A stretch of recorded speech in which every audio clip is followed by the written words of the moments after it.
motion to recess the meeting Agreed. for the purpose of public hearing? Second.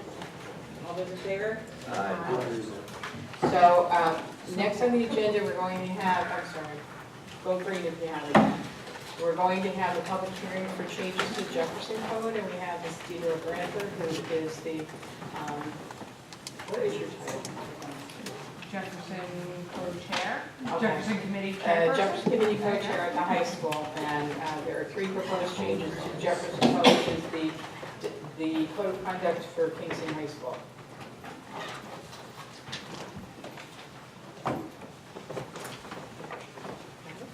Good evening.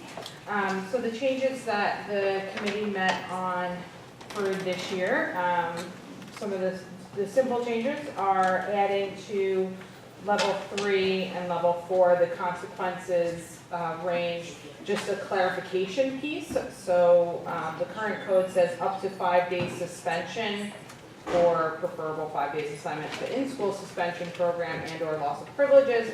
So the shift is just to add up to 5 days out of school, just to be a little bit more specific there. So there's 2 places that would show up the level 3 range of consequences, and then 1 place where that same language would be used for the level 4. Another piece to add is level 2, offense 1 states insubordinate absence from school, from class/school.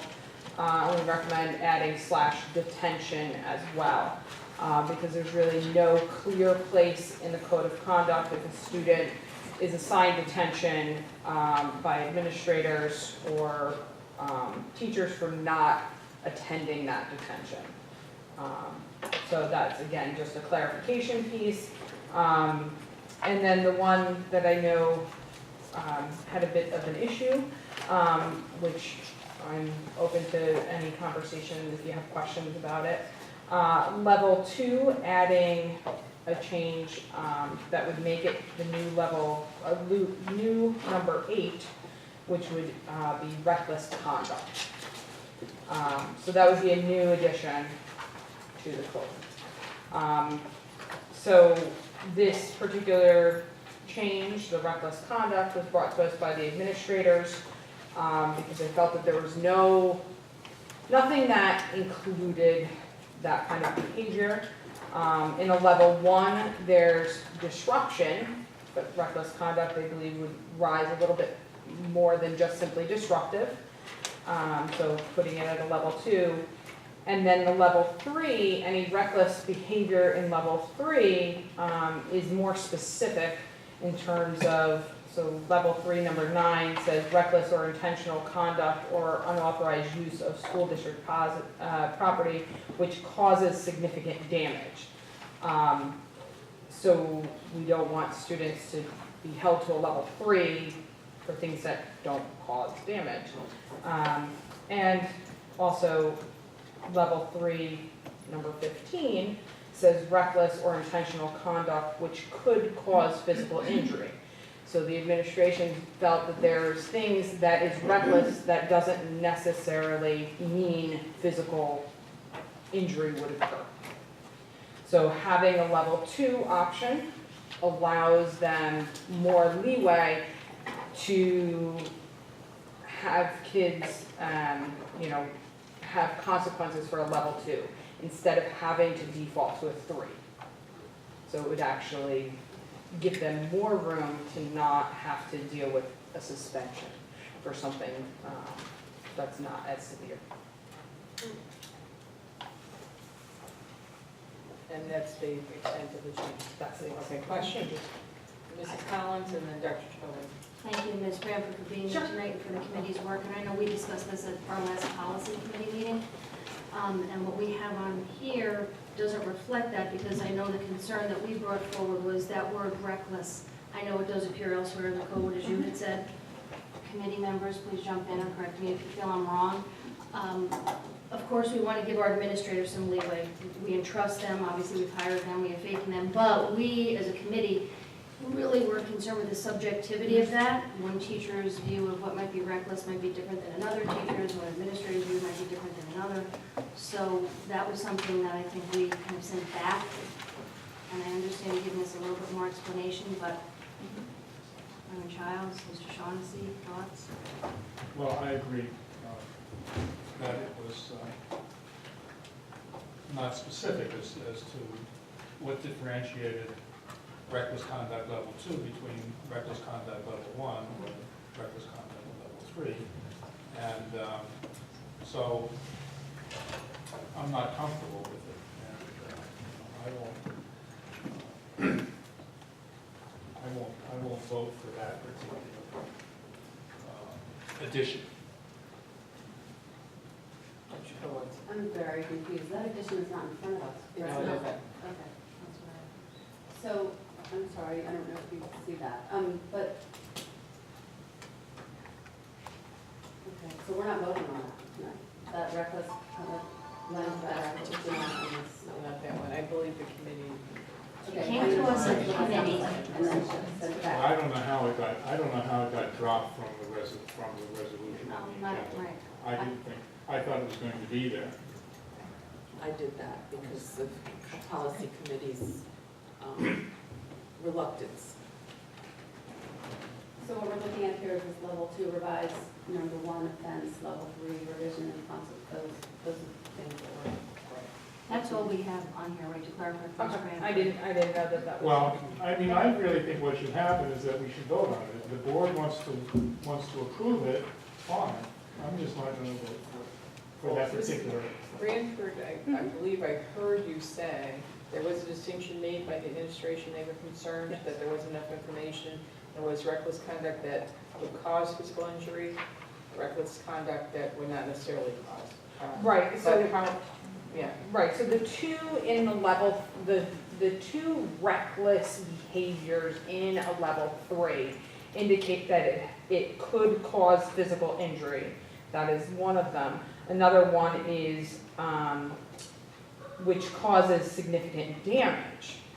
So there are things that are reckless in nature that don't necessarily cause damage, nor could potentially cause physical injury.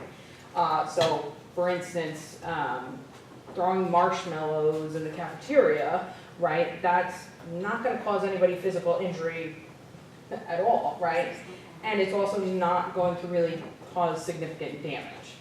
But it's more than just disruptive behavior, right? So would be considered disruptive, a level 3? disruptive is level 1, disruptive behavior on school property or school-sponsored activity. There's nothing in level 2 about any reckless behavior. So the reckless behavior in level 3 is about could cause physical injury or could cause significant damage. There's nothing in a level 2 that would cover, for instance, throwing marshmallows, right? So that's why administrators had asked for adding sort of a more vague language, and all of the language is intentionally vague so that it can be applied to different things. Because the problem is we can have a list of potential problems that we have at school, but the list would just be way too long, right? And even this is kind of cumbersome.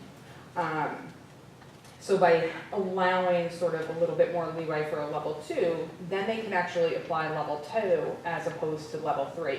Because right now the default is level 3 essentially, Okay. right? Because if it rises more than just disruptive behavior, My understanding is level 3 is just short of criminal activity.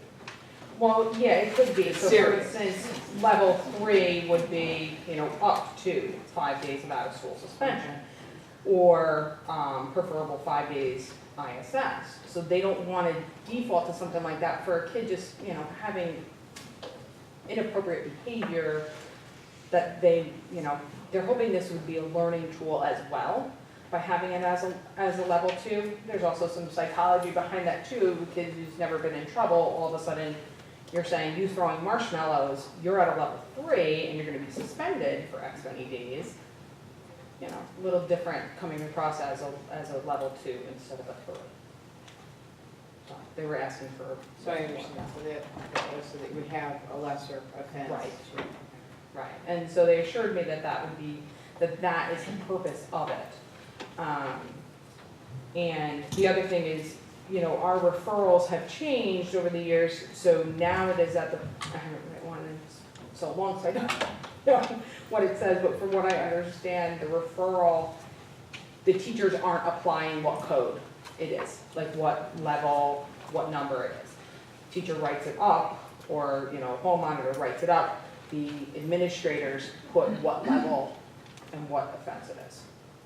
So it's the administrators applying it. So I feel like if they are on the same page, it should be applied relatively equally. So this was an administrative request? Yes. So they brought that? Yes. To the committee. Question? I'm just not sure how to proceed, and I think it's just because it came to us, we met in committee, we did have that discussion, we did feel strongly enough to kind of send it back, through Mr. Berner to Ms. Branford and say, we're okay with all of this except for that one piece. So now what we have in front of us doesn't reflect that, and, help me out with procedure. I don't know if we should have time to revisit that or separate that out. I know Mr. Shaughnessy had said that initially.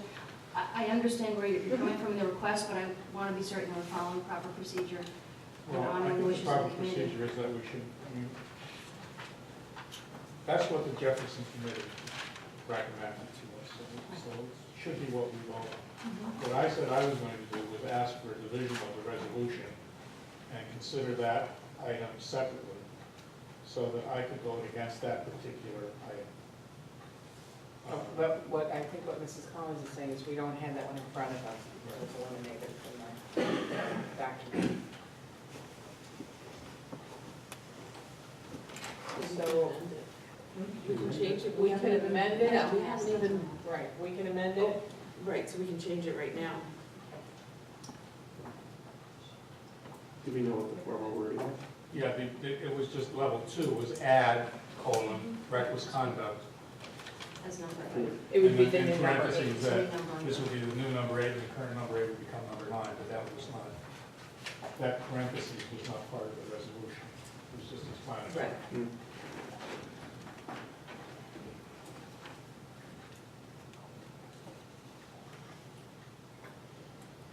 But since the administrators should come back and kind of give you a little bit of definition of what they're seeing the reckless as. And throwing marshmallows with marshmallows is reckless, because no one gets hurt by it, but then someone gets in the head and they start a fight. Right, and that was sort of their point, is that it could, one of those things could up the ante. That wasn't the intent. The intent is to have fun and throw marshmallows at each other, not to cause a fight, which could very well happen, because wrong person gets hit with it, they're not, they're wearing a part of the game, or whatever the case may be. Would you be reconvening the Jefferson Committee before September? Not before September, no. Yeah. We wouldn't probably meet until, October the earliest, I would say. I mean, it's, Yeah. So what? We said if we make this amendment, we want it in the handbook. for Yeah. right, September. and I believe they go to print, Yes, you know. sometime over the summer they go Right. print. Right. Okay. So perhaps what we want to entertain is Mr. Schmidt's suggestion that we vote on that separately. So we can vote on what we have in front of us and then vote on the level 2. Any further questions, or? Yes. So level 3, revising the range of consequences, I have to say I'm not very familiar with the Jefferson Code. Up to 5 days out of school suspension, is that because before it was just an in-school suspension? No, it's still, so it's up to 5 days suspension, or preferable 5 days assignment to the in-school suspension. The adding out of school is just to clarify, that's how it was always applied, as out of school versus in school. The second half of that consequence is in school. So it's just a clarification on the beginning part of that. That's all. Oh, okay, so you're just clarifying that suspension actually means out of school suspension? Yes, right, So because it's not a it's, change, it's just, yeah, it's just a clarification, and then it would be the same right. I for see. level 4, and then there's also a second place that it says that in the range of consequences for a level 3. At the bottom, it says expulsion and or longer Mhm. than clarify out of school suspension. Okay, so I'm gonna, Mr. Shaughnessy? Well, just while we're still in public comment, Yeah. or in public hearing, one of my concerns, you can correct me if I'm wrong, but I believe that Mr. Sheever said that it's not really necessary to have this reckless conduct. He would like it, but it's not necessary. I mean, they've been operating for years without that being there. So, It's not crucial, though they would work around it. I think they would, you know, from my conversation with administrators, they would rather have it so that so that the default could be more on the level 2 rather than 3. Because kids rightfully so say, well, how can marshmallows cause physical injury? And they're right. Really, are they gonna cause physical injury? They're not. So having a kid at that level is, you know. All right, let me see if I understand. Yeah. You're saying they're going from disruptive behavior, which is level 1, and the teachers are supposed to handle that on their own, to bypassing level 2 consequences right to level 3, which is serious. Right. And they want language in level 2 to address reckless conduct that would not cause physical injury Right, or significant damage, correct. or significant damage. Right.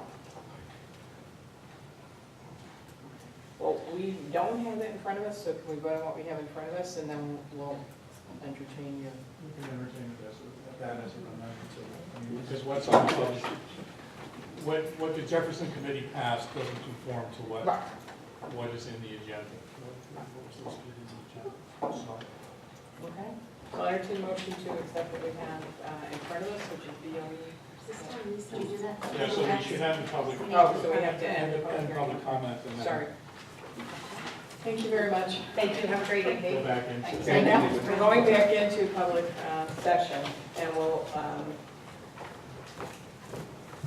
I guess, vote on that Yeah, I mean, right now. Coming out of public hearing, we have a resolution before us, BOE 86, Jefferson Code Amendment, without the level 2 language.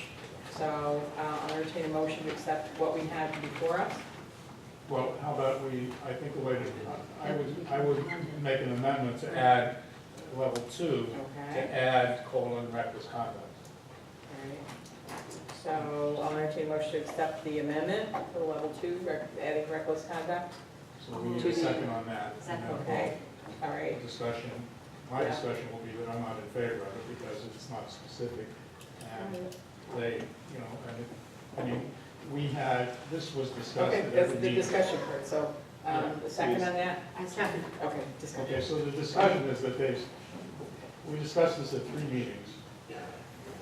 And they never came back and really defined what they meant by reckless conduct, just that they wanted it. And so I think that if a infraction is going to be listed, there should be some indication of what that infraction might be, and there isn't.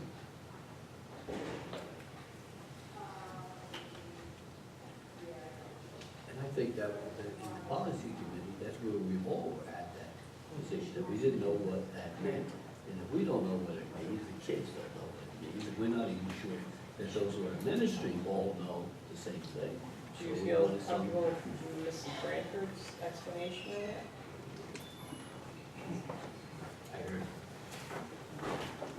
Maybe we should consult our attorney, what is legally that means, you know? Well, I think the problem is right now, they need this, whatever we're gonna approve, they need it approved so that they can put it into the handbook. Yes. Okay. So all those in favor of the amendment to reflect language for level 2, if there's no more discussion, please signify by saying aye. Okay. So now, that's defeated, so we will entertain the resolution as it was written in the agenda. Resolution BOE 86, for the Jefferson Code Amendment minus the level 2 language. Entertain a motion? So moved. Second. Discussion. All right, all those in favor? Aye. Aye. Opposed? Okay, motion carries. Move along now into public session. We're going to begin with Ms. Heidecker and district happenings. Hello. So tonight's district happenings highlights an event that took place just down the street last week at Old Dutch Church. I saw some of our board members there, and they can tell you what a pleasure this was. It was the Scholarship Award Ceremony for Girls Inc., which is one of our community partners through the YWCA, and students read their scholarship-winning essays to the audience. I have to apologize to Mike because I accidentally exported this video in QuickTime, so he just has to make a quick adjustment, but I'll have it up and running in a minute. And it was hosted by Natalie Merchant, who is a singer-songwriter that some of you might know.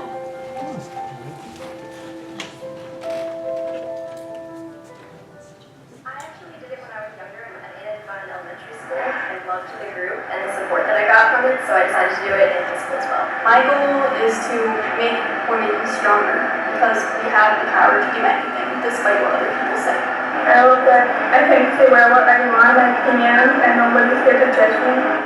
I love that I make new friends, and it's really a sense of community.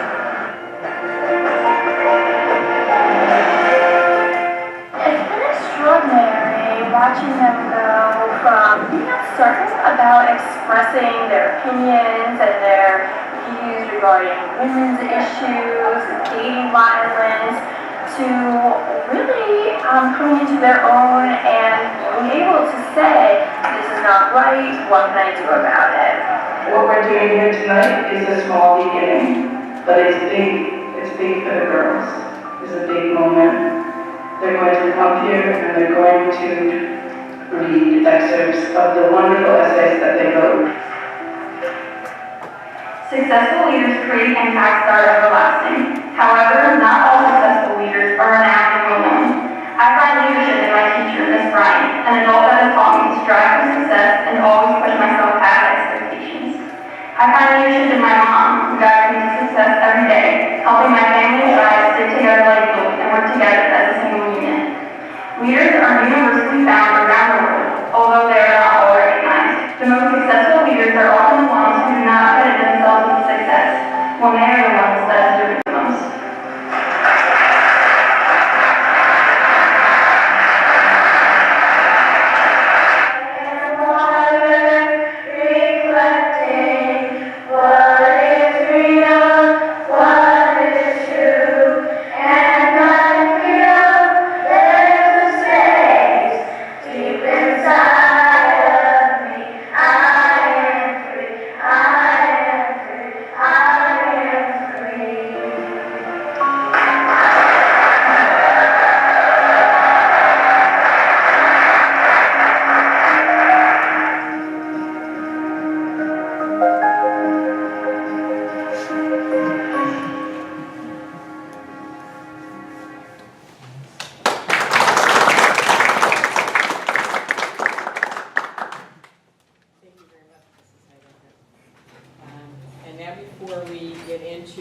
Public participation, the first opportunity. We have district recognition this evening.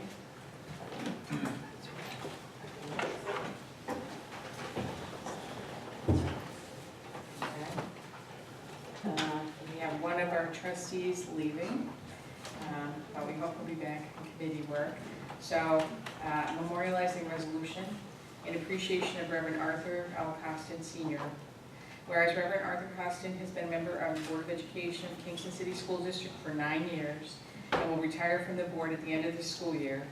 And whereas Reverend Arthur L. Costin Sr. has worked to strengthen the school district's academic program, character education, and to provide a well-rounded educational experience for all students.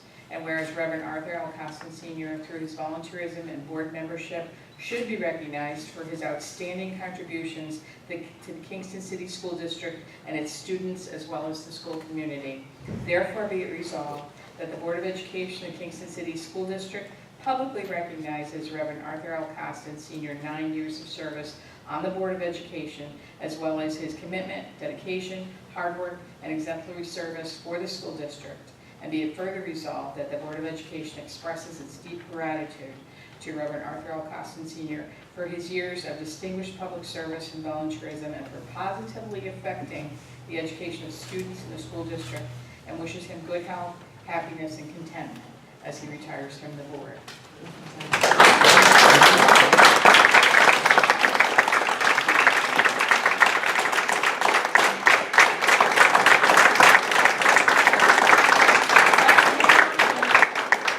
Thank you, Reverend Costin. Okay, discussion? Would you like Well to say deserved. something? We will miss you very much, but it's been a pleasure to serve with you. Thank you, thank you. We certainly hope you will be back. I don't know, I'm at a loss for words. I've been thinking about this moment, didn't know any of this would happen. I've enjoyed myself here on the board, working with the trustees. I think I was here when most of you came on. I certainly remember when we hired our superintendent, and after his interview, I wanted at the time to just don't go through any more interviews. I've enjoyed working with you, Mr. Superintendent.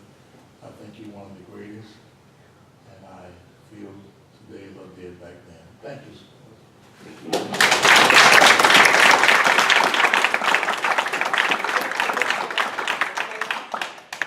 Well, I would like to say thank you, Reverend Costin. It's been a pleasure working with you.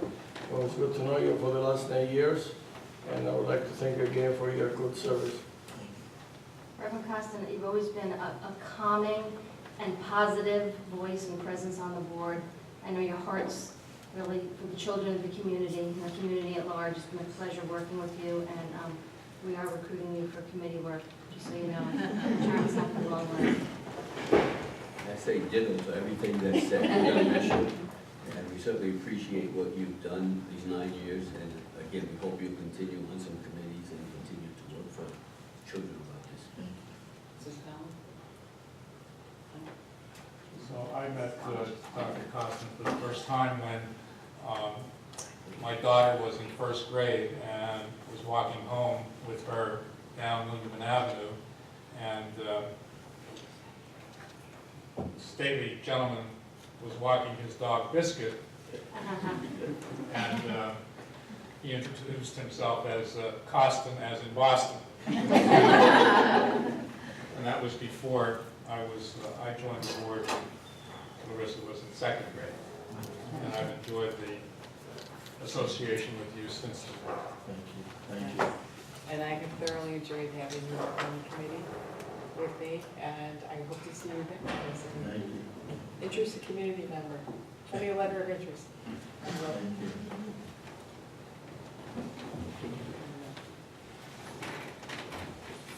Thank you so very much. Thank Okay, you. now. I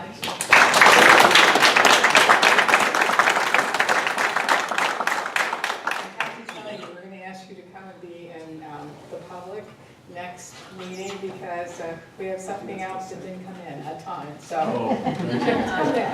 Thank you. All right, thank you very much. Thank you. And now, what? Oh, yes, we have to vote on that. Memorializing resolution. All those in favor? Aye.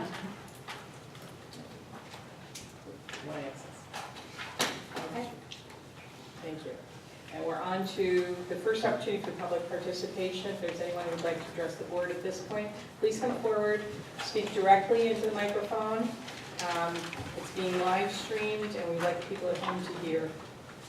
You're limited to 2 minutes, and our board clerk will let you know when you're approaching the 2 minutes. Anyone? Mrs. Bowers?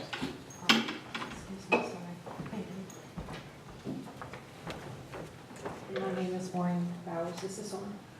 Okay. Two things quickly. I just wanted also to add my congratulations. Thank you. I was on the school board for a long time with Arthur, and I just loved working with you, and I wish you only the best. And I do hope you come back, and I have a seat saved for you. The other thing I wanted to say, though, is I just love the mission, vision, and belief statements on the wall. And I don't know who put them up there, but I don't think we've ever had them in such good job. We've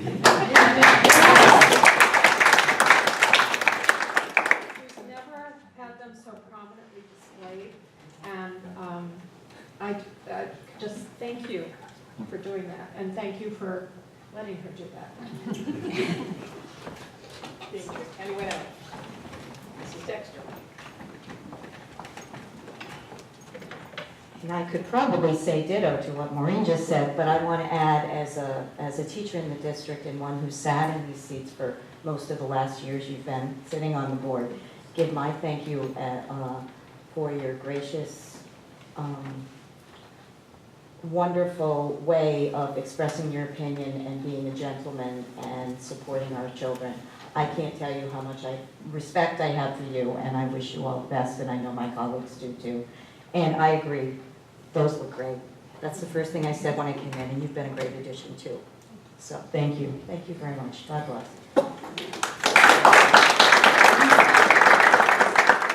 Anyone else? Okay. Hearing no one else, we'll move on to approval of minutes. I've never seen a motion to accept the minutes of May 18th first. So moved. Second. Okay, any additions, amendments, corrections, minutes of May 18th?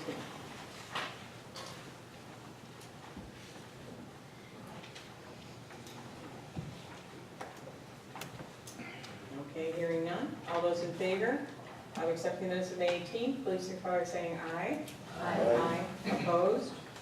Abstentions? Okay, we'll move on to the minutes of June 1st. I'll entertain a motion for accepting the minutes of June 1st. So moved. Second. Okay.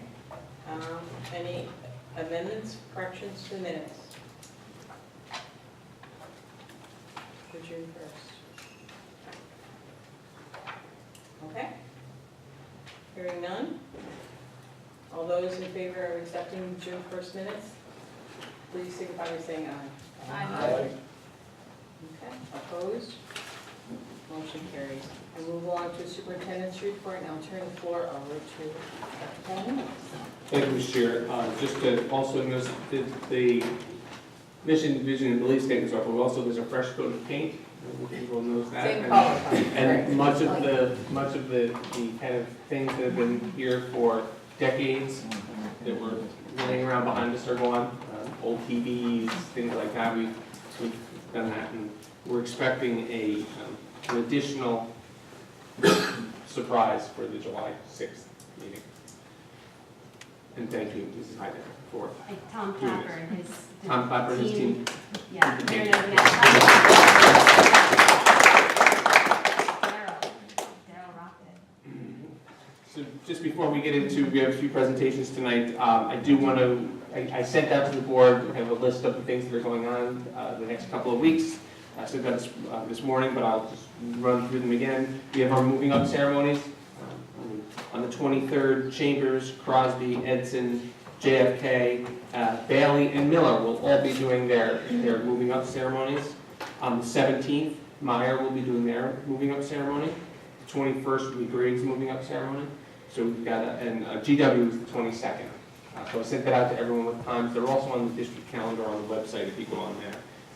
Three important things going on at Kingston High School. The baccalaureate is June 20th at 6:30 at Point of Praise.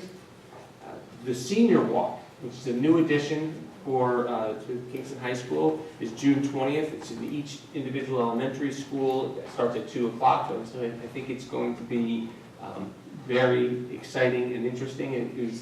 That story was, I think, the #1 the most read story on our website this year.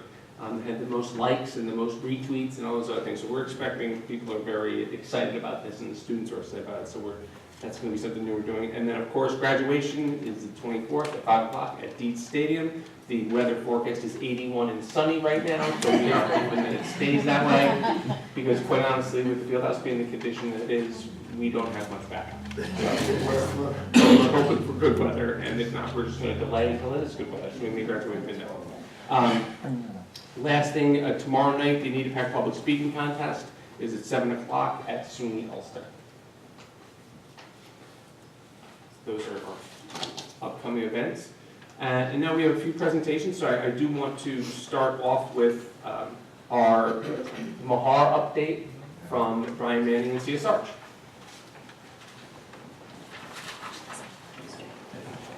Thank you, Dr. Catalino. Pleased to be here again. I think everybody was here the last time I presented the various schemes from AHAR, so I'm not gonna belabor that, but thank you. One forward, this one. Side arrow. Side arrow. So some of the issues we heard, well, the major issue we heard is having the maintenance department in the building would cause a tremendous amount of vehicles to have to be parked, because there would have to be maintenance vehicles and the maintenance staff's cars there, and it might cause a situation. And we're talking about the possibility of a parking lot off to the side near Sheffield Street, and that was not a good option either, really, because it was an expensive thing to do. So what we looked at, and this was the option we went over that evening. We were renovating part of the basement for IT and replacing the boilers in the mechanical room. We were putting pre-K into the existing rooms in the back of the building. And then the rest of the building was being broken up on the ground side for maintenance and warehousing. And on the colorful side, that's all the admin from this building, in different offices in the building. And that's just the second floor showing the same. So we got to thinking about what the traffic and the parking and the cost of the project as well, and the aidability of the project. And we came up with what we're calling option 2 tonight. Well, first, this was the estimate for that option that I just went over, was $7.1 million. I'll cut to the chase. The next one, oops, what did I do? Oh, I got it, okay. The next one I'm going to show is going to be 5.9. So, won't leave you in suspense for 5 minutes long. Just drag it up. So what we're doing here, when we do an option where we don't move maintenance and warehousing into the building, it gives us more space on the first and second floor. So what we're able to do then is not do any renovations to the basement, which were going to be expensive because IT was going to be in the basement. And also, instead of dismantling the old boilers, we can leave them in place and just add a boiler on the other side of the basement. So we're just adding a new sectional boiler and leaving the old beast there. That was a very expensive proposition to get them out. On the first floor of the building in this option, pre-K always has the top floor classrooms there. But in this option, because we gained square footage, you can also have the pre-K have a gym stage area that's already there. Probably needs to go to paint like this room, maybe some plaques on the wall, but it's already there, so it's an inexpensive space. And they would also, they always had an office, but they would also get to use the existing library as a multi-purpose space, as a library, however they want it. And now I really did something. Thank you. Appreciate you right now. Okay. So that would be the first floor layout. Other things we were saving on by not putting maintenance in this building is we had a loading dock that we added to the outside, so we don't need to do that anymore either. And so this would be the second floor. It's configured similarly on that side of the building. On this side, what you've gained is this is where the maintenance space would go, some of it anyway. So you gain 2 more spaces that you could potentially use in the future for pre-K. So you could have 4 plus 2 if you wanted. In the meantime, you could use that for whatever purposes you'd like to. So in this scheme, just to sum up, this just says district admin and pre-K in the building. It freed up a lot of room in the building to save money by not having to rebuild boiler rooms, etc. It gave the pre-K program more space than it was getting on the last one, and it really freed up the site. So you know, we were proposing 125 parking spaces with the additional parking lot. And that was tight. And in this scheme, we have 73 parking spaces without that parking lot. So that's how we got it from 7.1 to 5.9. Another thing, by not renovating the basement, we didn't have to continue the elevator to the basement. So that was a savings as well. So it's a 2-stop elevator going up to the second floor. So does that sum it up, Dr. Padalino? Do you understand it? Okay. Anybody have any questions?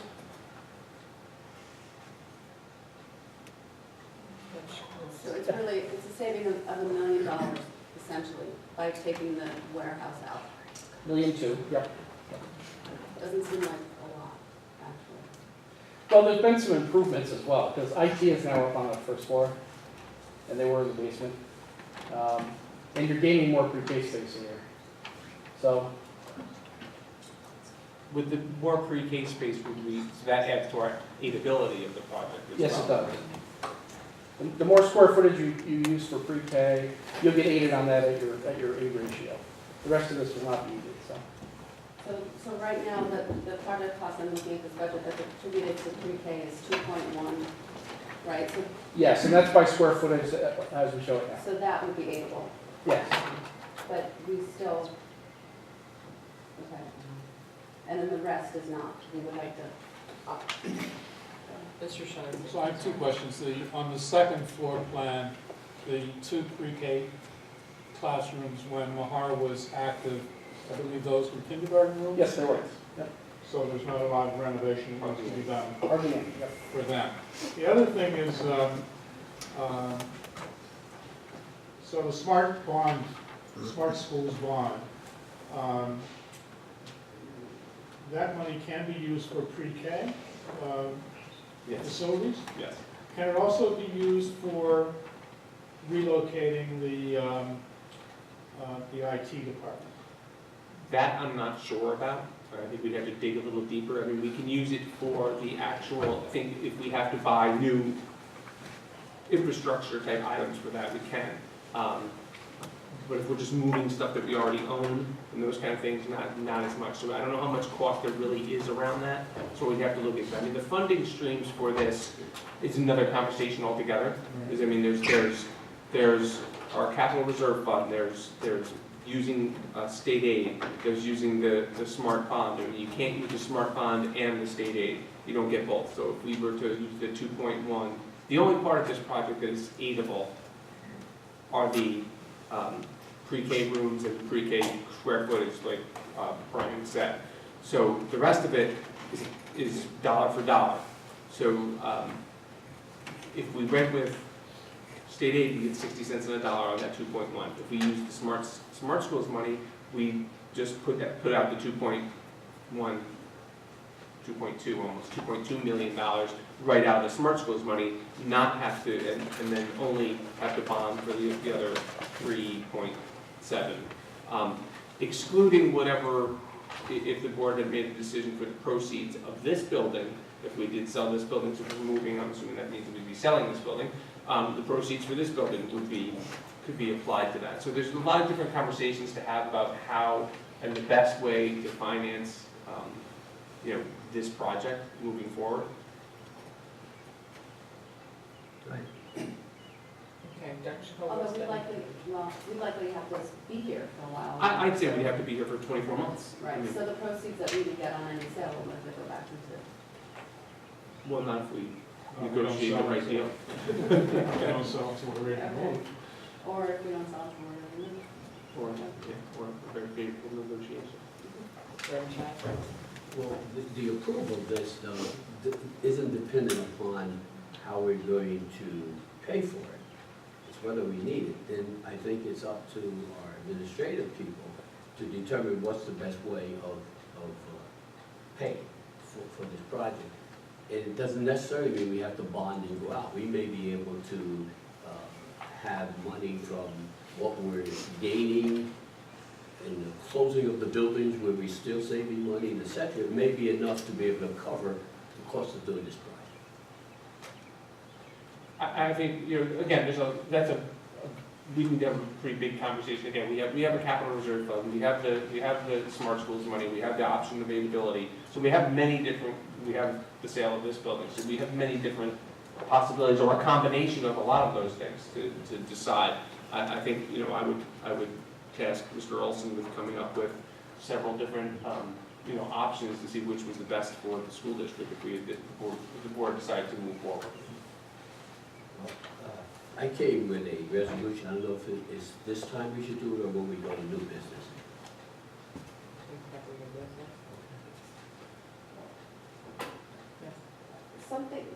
This is complicated for me because it's, in my mind, we're conflating, maybe it's not just in my mind, we are conflating two things. We're conflating pre-K and a move with the administration. And with this project, those are linked. And I'm not sure that we should be making decisions about pre-K connected to decisions about administration moving. To me, those are separate things. If we then decide that the way to do it is to put them together, okay. But pre-K is its own separate thing, so that, but this is a complicated move, with a lot of money, a lot of different parts, and I guess I'd like to have a conversation about what our options are around pre-K, if that's something that's really important to us. Because I don't think we've explored all of those, and I think we're conflating two things that maybe in the end will have to be conflated, but don't necessarily have to be conflated. And I don't know that we should make a decision that way. I understand, Dr. Gerwich, for your concerns, but I've always been a strong proponent for the universal pre-K, and I think it makes sense to invest the money today, be proactive, and be able to save more financial costs down the road with the special education issues we have, the 25-26% special ed. So everybody knows early education is the beginning of everything. So if there is a resolution tonight, I didn't know it would be a resolution voting on it tonight, but I'll definitely be voting against it. Anybody else? Mr. Shaw, Go back to 2009, 2010, when the district did an elementary school study, the Seversky report. One of the recommendations there was to use Mahar, to close Mahar. When Mahar wasn't closed yet, the discussion was to close one or more elementary schools at that point, and Mahar was identified. One of the potential uses of Mahar was, at that time, was to use it as a combined district administrative office and pre-K center and Salsione. So this discussion goes back at least 6 or 7 years as to that potential use. Mrs. Collins. Some of this might have been stated, and I just want to say I understand where Dr. Jacobowitz is coming from. I also know that all of us realize preparedness is such a factor for our students. We see that in the elementary schools, those of us most of us have been in the classrooms. We're hearing from a lot of different voices in the community as well. I don't want to use the term pressure, but I know I'm just making some notes here too. Most of us have heard from pre-K providers. We've heard from realtors, people asking us to vacate these premises as soon as possible. We might have even heard from some of our own teachers, and I think that that's something we have to consider. If we do this, we're going to say that they have to be bargaining unit members for Kingston. What keeps resonating in my mind, you're saying that it is conflated, and I think it's because we do have the space, we do have the opportunity. I wasn't on the board, I was a community member, but I know that part of the commitment that we made to the community when we said we were closing schools is we could see what we could do, and it's maybe the perfect storm, if it's something that can happen, that we can get something for Sione, and we do have that space, and I also think that it would re-energize that neighborhood too. I can't help but think about that. And what excites me is that the parts of it that would be aidable. And of course, it's going to be a decision of the public. So I think just as a board, you're right, we do have to have those conversations to see where we want to proceed on both of these things, but I do think we have to decide and then see what the community at large says. What do all those voices say? Well, I of course support pre-K. I mean, I think I wholeheartedly agree that it's completely important. There are a lot of factors that go into this, including how we're going to pay for pre-K going forward, how we would pay for this, would we bond, would we not? I mean, I don't know what the resolution is, but, I mean, what your resolution is, in addition to the resolution, but this is a big deal. And to go out to bond when we have another one already running for a huge amount of, for me, I need all of those questions answered. I need decisions on those kinds of things before we make it move forward on this. And Mr. Shaughnessy is right about the Seversky report, but that did not include any kind of cost analysis as far as I remember about what it would cost or what it would be and how we would get there, and cost going forward.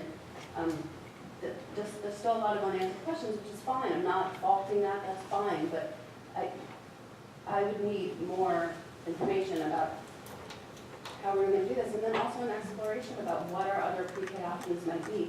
This is what we've looked at, and we have talked to think about in another, I remember another report where we had talked about other kinds of options, but let's bring those back and talk about what those things might look like, because I agree that pre-K is really important. This ties them together in a way that and I'm not sure that we've explored all that. But even if we say that the pre-K is something that we need further information, we really do need to vacate this building, and we need to get moving on, preparing a place where the administration is going to go. And if the cost of the pre-K renovation is going to be, only part of that's going to really be subsidized, there's not too much of a gamble on that aspect of it. I understand the question, how are we going to fund it as we go forward? And I think that's something that we need to say, okay, the question is, do we feel we need the pre-K? Because if we need the pre-K program, then I think it's up to us to say to administration, all the experts, this is what we want to do. Now you show us how to do it. Okay, and for me, the pre-K, I know that there's been some discussions about the providers feeling that this will impact the private providers, that this will impact theirs. But when you look at for example, the number of children that will be coming into kindergarten this year, 450, whatever it is, what they're able to provide is, what, a couple hundred? How many do we have in pre-K now in the private providers? Which says that even if they're doing 200 or 225, there's potentially 150, 200 kids that are not being serviced. And most of those kids that are not being serviced are the ones that mostly need pre-K. They're the ones that are probably coming from the lower economic group of people. They're the ones that have no transportation to get to where all the services currently do. And I don't know that the private providers could handle that total number of children. So I think that our question is, do we want to do pre-K? Do we see that as something that's essential, necessary for our community? And I believe that it is, because not only will we bring those children and impact their lives, but also it will help us as we go forward, because as has been said before, many of these children that don't have pre-K and are not prepared when they come to school are many of the kids that are being put into special ed and some other sources, which is very expensive. And we could save that money by saving these children. So I feel the need to make the decision about pre-K is something that we need to do. And I don't know what other information we're going to get that's going to say that there's not potentially 100 or more children out there that are not getting pre-K that need it. And it's not going to be taken care of by profits.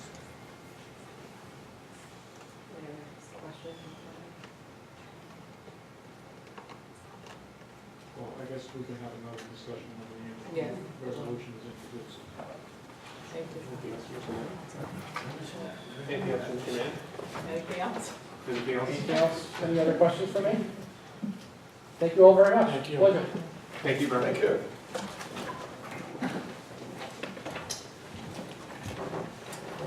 Staying in the theme of construction, next we have our construction management team from BBL and our architects from KSQ with the Second Century Project, along with Tom Clapper, our owner's representative. And I shouldn't say, no, we do have the team from BBL, we're both probably.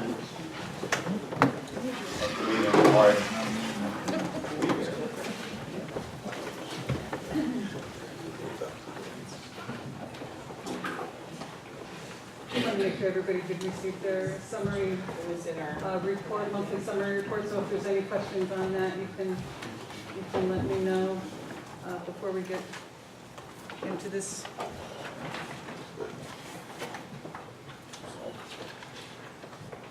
Good news is that we have our bid openings on June 7th, and we had great results. We had great coverage on bid day on all the packages. The bid values came within our budgeted amounts for the project. We vetted through all the low bidders, making sure they had the scope of work understood, schedule, requirements, Their bonding was in order. We went through the documents, again, from A to Z, to make sure the contractors knew what they were getting into. With that said, all the bidders, maintained their bids for the project, no one withdrew. And for this Board of Education, we have submitted letters of recommendation, requesting that we're allowed to issue notice of proceed to the district with, and then contracts to follow. So we can commence the next phase of the project, which is really to fit up with the two academic wings and then the renovation and then addition of the existing Salson. Upon notice of proceeds and contracts being issued, we anticipate that group of contractors will start mobilizing on site within the next few weeks and commence working on the interior of the building, obtaining materials, long lead items, mechanical equipment, studs, drywall, finishes, etc. All in preparation for turning over the two additions in this fall of 2017 academic year. Anything else, Scott? You want to add to this with that? We were all very happy, I'll add that. The next package that's out there is the main heating package. It's still with State Ed. They're getting close with their review. KSQ and the team have been communicating back and forth. So following the normal course of action, we anticipate a question period, adjustments or comments addressed by the design team to get formal approval, and then the bid packages will be prepared for submission this fall to bid and award for the start of spring 2017. Main renovations, the second phase of work, the estimate has been completed. It is all within the budgeted amounts that were set aside.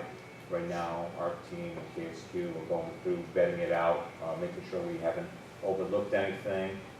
Over the next few weeks, we'll gather with Tom and the rest of the schools team.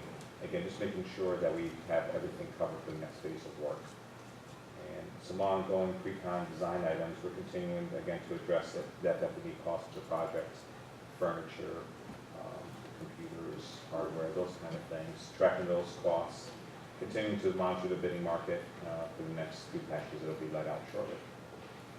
And with that, Robin, you want to talk a little bit about some ongoing items? Construction progress at Field House.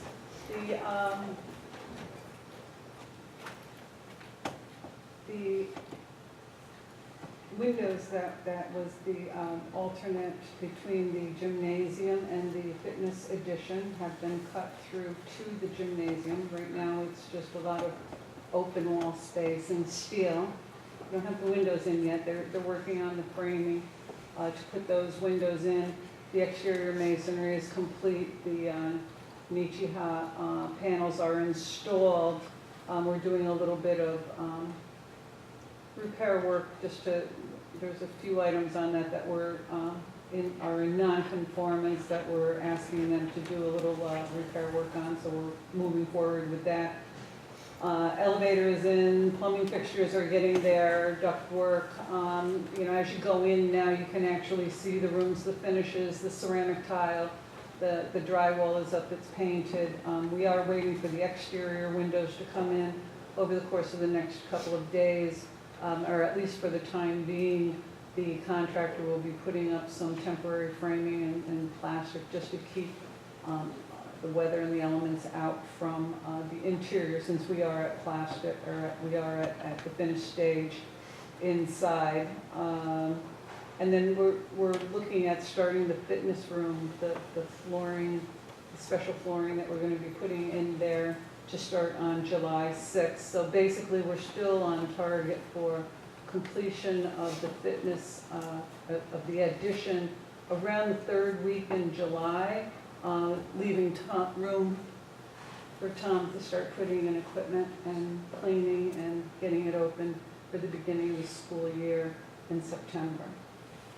Give you an idea of what it looks like in there. It's a little scary at times when you walk in. This is actually the demolition taking place between the gymnasium and the fitness center itself. Again, these are where the windows go in, and then we'll finish the wall on the south wall of the gymnasium in the fitness addition, clean it all up.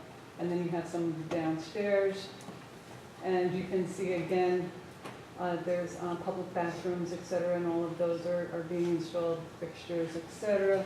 And we had the exterior, the stairs and the ADA ramp and the new parking area and the fire hydrant and the gas line, and all of that is underway or nearing completion. Everyone heard us taking the stairs out again at the field house. There was a little bit of an issue when they poured the stairs going in. As you look down the stairs, there's a little bit of a wave that was outside of the tolerance, so the contractor was kind enough to rip it all out and start again. So we expect to have that report again over the course of the next week or so. They've started the layout, and as you look along the backside of the field house, you'll see where the sidewalk goes, where the plaza area goes, and then there'll be, where the ramp is, there'll be handrails, et cetera, and some seating and finish work. And again, all of this work is included in the completion date for this September. The East Edition, or the early package, is going along fine. It's just, I know it sounds like I keep repeating myself, it's a little cumbersome. It's a lot of building to put the outside layers on, so we are putting on the framing. We're about 85% of the framing, probably about, by mid-July, all of the steel framing will be individual framing, where the sheathing attaches to will be done on the East Edition. The mason is following air barriers, and they're just going from one side all the way down around the other, and then by that time, we are now putting in the structural steel on the West Edition, so as they complete their work on the East Edition, we'll be mobilizing over onto the West Edition, and we'll start the process all over again on that side with the framing and with the masonry and the exterior finishes. I expect to have windows starting July 1st in the East Edition, and now that we have the fit-up package already bid, and once they're approved to proceed, some of the work that we've been holding off a little bit on in this package, including installing the piping and the utilities under the slabs, can now be done, and then we can finish pouring our slabs and continue up, and then with the fit-up on the inside. Give you an idea, and I brought these pictures today mostly because I wanted you to get an idea. You see the field house with the red brick and the beige Nichiha panels and that type of thing. And on this one here, you'll notice the yellow brick, which matches Maine High School buildings, so that will bring those two elements together. This is actually the very south end, which now the masons are turning the corner on the south end of the East Edition. Where you see the gray in between in that upper corner is where the panels will go in, so that's the red area. So you'll have the yellow brick underneath and on the top and in the corners and that type of thing. And then, of course, all the openings are where the windows themselves go. Over here is the stair tower on the north end of the East Edition.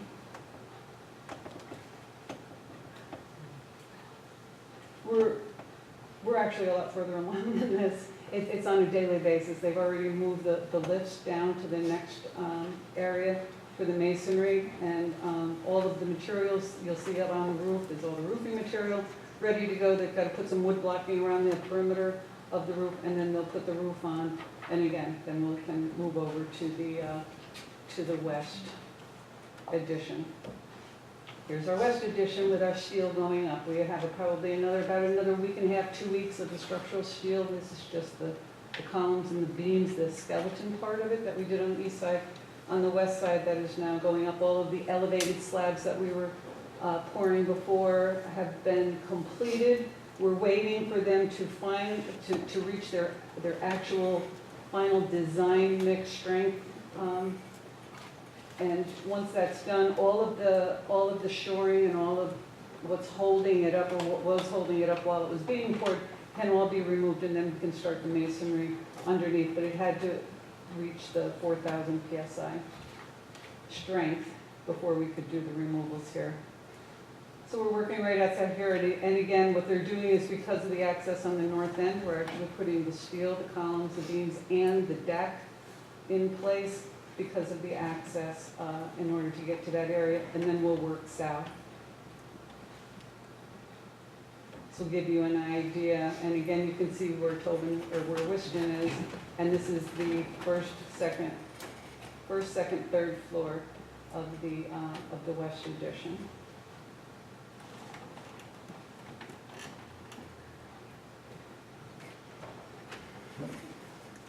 I think Robin said it all. I was going to talk about the colors, and she talked about the colors. Sorry. I was going to talk about the block and the brick, and she talked about the block and the brick. Our goal was always to take the brick colors from Maine, Southman stone, and bring them into the wings, which are going to help tie the whole building to the main building. So it's looking really nice. The brick portions are doing what they were supposed to do. We work with the contractors to coordinate the mixtures of bricks because it's a blend. The grout mixes, they match Maine, they match the grout. Even though you won't see it really, the grout on the field house on the red brick is the same color, and it does create it starts to tie. The Nietzsche colors matching the brick, it starts to tie the field house, which is sort of on the side, back together with the main building and the wing. So it's coming together very nicely. The contractors here have been very cooperative, very helpful, and very professional overall. So we're moving along pretty fast. And we're definitely looking forward to moving into the insides and continuing on with the fit-up package in itself. And I know that the contractors that have been, that are aware that they're the low bidders are as anxious as we are to get started. So we're going to have a very, very busy summer. Very busy summer. Questions? Yes, sir. The term Nietzsche panels, Nietzsche.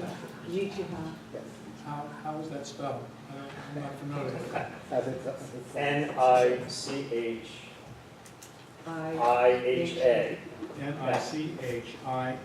And where does that name come from? We don't know the origin of the word. It's a cementitious panel. It's a what? A cementitious panel. What is It's cementitious? cement fiber board. Okay. Yes. I think the If you original. Google it, it will. I know how to spell it. I can Google it, yeah. Bring it up quick. The origin might have been in Japan. Yeah, the original Yeah. company was Japanese. They since many years already on the.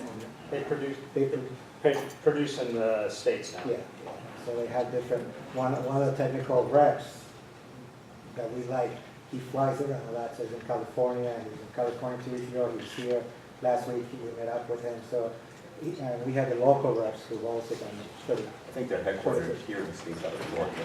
That's not correct. Yeah.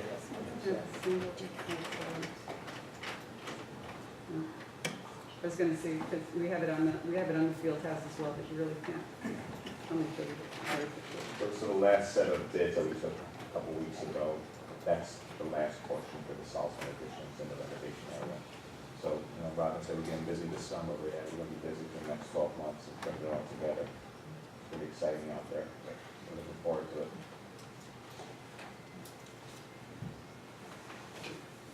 Vegetables and then this one's Actually, we had our tour all set up.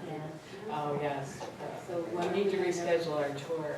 And I Yes. confess that even at the time of the tour, the sun was out, but the prediction at 10 o'clock in the morning was for high winds and lightning strikes, so they didn't want anybody on the steel structures. Yeah, it's Those not nearly as conditions, much yeah. fun to be on the roof when you're As long as fighting we the get our elements. tour, I'm good. So we will talk about Again, rescheduling. any time that, and now with school letting out soon, any time we should be there. Help students. So we'll pull the board and find out what's best. Morning visitation, afternoon visitation, school will be out. Once we get through the madness of being every night at an event, this is a crazy time of year anyway. All the time. I'm with Robin, I'm definitely. Yeah, definitely would like to do that. Any questions? Mr. Olson? I would just, there's so many different quality and safety things that go into doing this, and I wonder if one of you guys, Tom or Robert or whoever, could describe, as an example, the process of testing the concrete every day before it actually, while it's being poured. I think it might interest the board to know how that happens to ensure that the concrete is up to standard.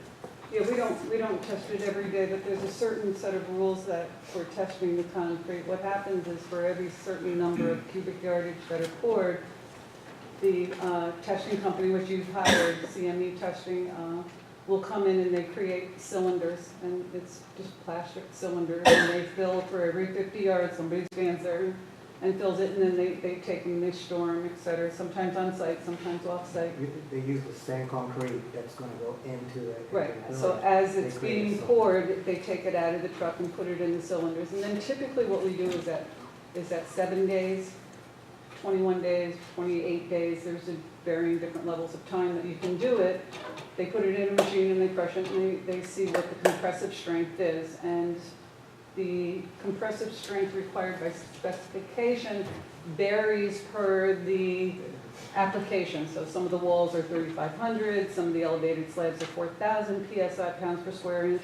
You know, it varies. Some of it, we don't really go lower than 3,000 for much. No, not rarely, and usually if we go lower than that's for patchwork or small steps in the ground, but no, 3,000 is typically the. So what we do is if it comes in at, say, in 7 days, it comes in and it's above 75% of its final strength required, that means that chances are over the course of the next 3 weeks, it will continue to cure, it will continue to grow stronger and stronger. That's why we always do one at the 28-day break, because that's typically the time it takes for it to reach its full design strength. So- Not full, I want to say 99 point or 98 point, it continues to gain strength over, Concrete continue, even Forever. after maybe not forever. 10, 15 years, concrete still continues to cure. The critical point is 75%. And usually that happens between 14 and 28 days. Once it reaches that point, you could start using the building and start continuing the construction. So if you like grass, it picks up quickly and it really starts flatlining over time. So the first couple weeks is when you really see it get to that design strength. So have you ever had a case where the concrete strength test have failed? What happens if the floor of concrete is not? It happens rarely. Very rarely. There's- in this project, not. No. Yeah, In general, it does happen, and it depends when the test failed. 7 days, 14 days. At 14 days, you should be at around 2,500, 2,000, 2,500. If it's below that, then they monitor those particular samples. And typically, 99% of the time, by the time it hits 28 days, it has cured. If it's a non-structural slab on ground, and it doesn't meet 3,000, if it reaches 2,800 after the 28 period, it may be acceptable, as long as it's not structural. When it's structural, then if it doesn't reach the 28 period, it does have to come off and be reported, because it will never reach the strength. But that happens very rarely. The concrete industry is very well monitored from the plant up to the construction. Just to chime in a little bit, Alan brought a good point about the checks and balances. And there are other steps that are taken to kind of give you a broader spectrum. It's a designer's design, and the contractors then submit rebar shop drawings. And before the concrete even gets placed, that gets inspected. And it gets inspected by an independent agency that the district hires. So they'll go through to make the spacing of the bars are correct, it's tied correctly, the size of the bars, and then we get to the process of pouring concrete. And we talked a little bit about the cylinders that they take. They take multiple cylinders, because in the event there is an issue at the 28-day break, there's always a spare to hold on to before we even get to that level of analyzing, how close are we? Are we within this certain ASI, which is American Concrete Institute tolerances, to allow you to continue, or have to figure out a remedy, which And they test other things, they test any additives that may be put into there, any air entrainment. I mean, there's a whole design criteria that you have to mix, or that you have to meet, but strength is the one that. and we haven't talked about it in a while, but I think at the onset of the job we did, of the project we did, is that we hold multiple pre-construction meetings, and Alex and Robin do a great job getting the team together, contractors, suppliers, designers, et cetera, and they drill down all the steps that you need before we actually physically start setting rebar and physically start pouring concrete. So everyone goes in, with the same expectations and requirements. trying to prepare as much as we can. So all these tests are all well documented and kept by us, or? Yeah, we get regular reports. Every time CME comes on site, CME, who is the testing and special inspection agency that's hired by the district, comes on site on a regular basis as they do this and they do their testing, et cetera. They have, all of their reports are sent immediately to BBL. BBL then sends it out and gives the information to both the contractors and the balance of the design team, so everyone is aware. And we have that out on our Procore site as well, for people to see the. At the end of the project, you get a complete package of everything that was submitted, including the test results. And it's not only concrete, also we need to talk about the testing for steel, for how they get bolted, welding testing, certificates for the installers. They have to be certified statewide, so there's a lot of check and balances. For the connection for the steel bolts that are tested for strength, there's a lot of testing. Thank you. Where does the concrete come from? Where's the concrete plant?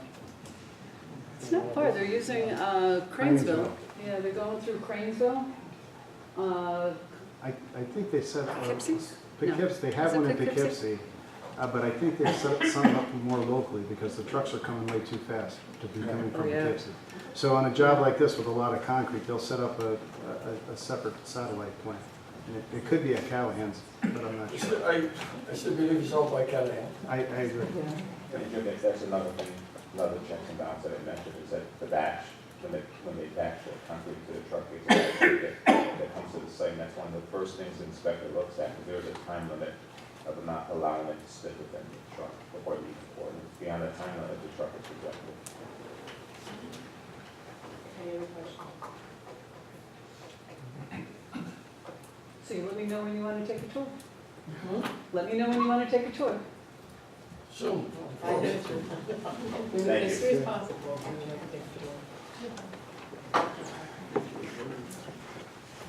Mr. Fletcher, I want to thank you. I didn't get an email to you. Thank you very much for that report that you sent. Thank you. Should we wait? Okay. Thanks very much. Lastly, for my report, we have David Levine, who is working with us on our social and emotional learning program, and Mr. LaForester will start off.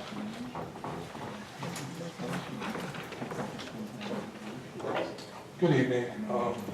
In our effort to look at social emotional well-being of our students and working through our Tenet 5 initiatives, as well as our PBIS and our RTI, social emotional learning is very important as a piece to this bigger puzzle.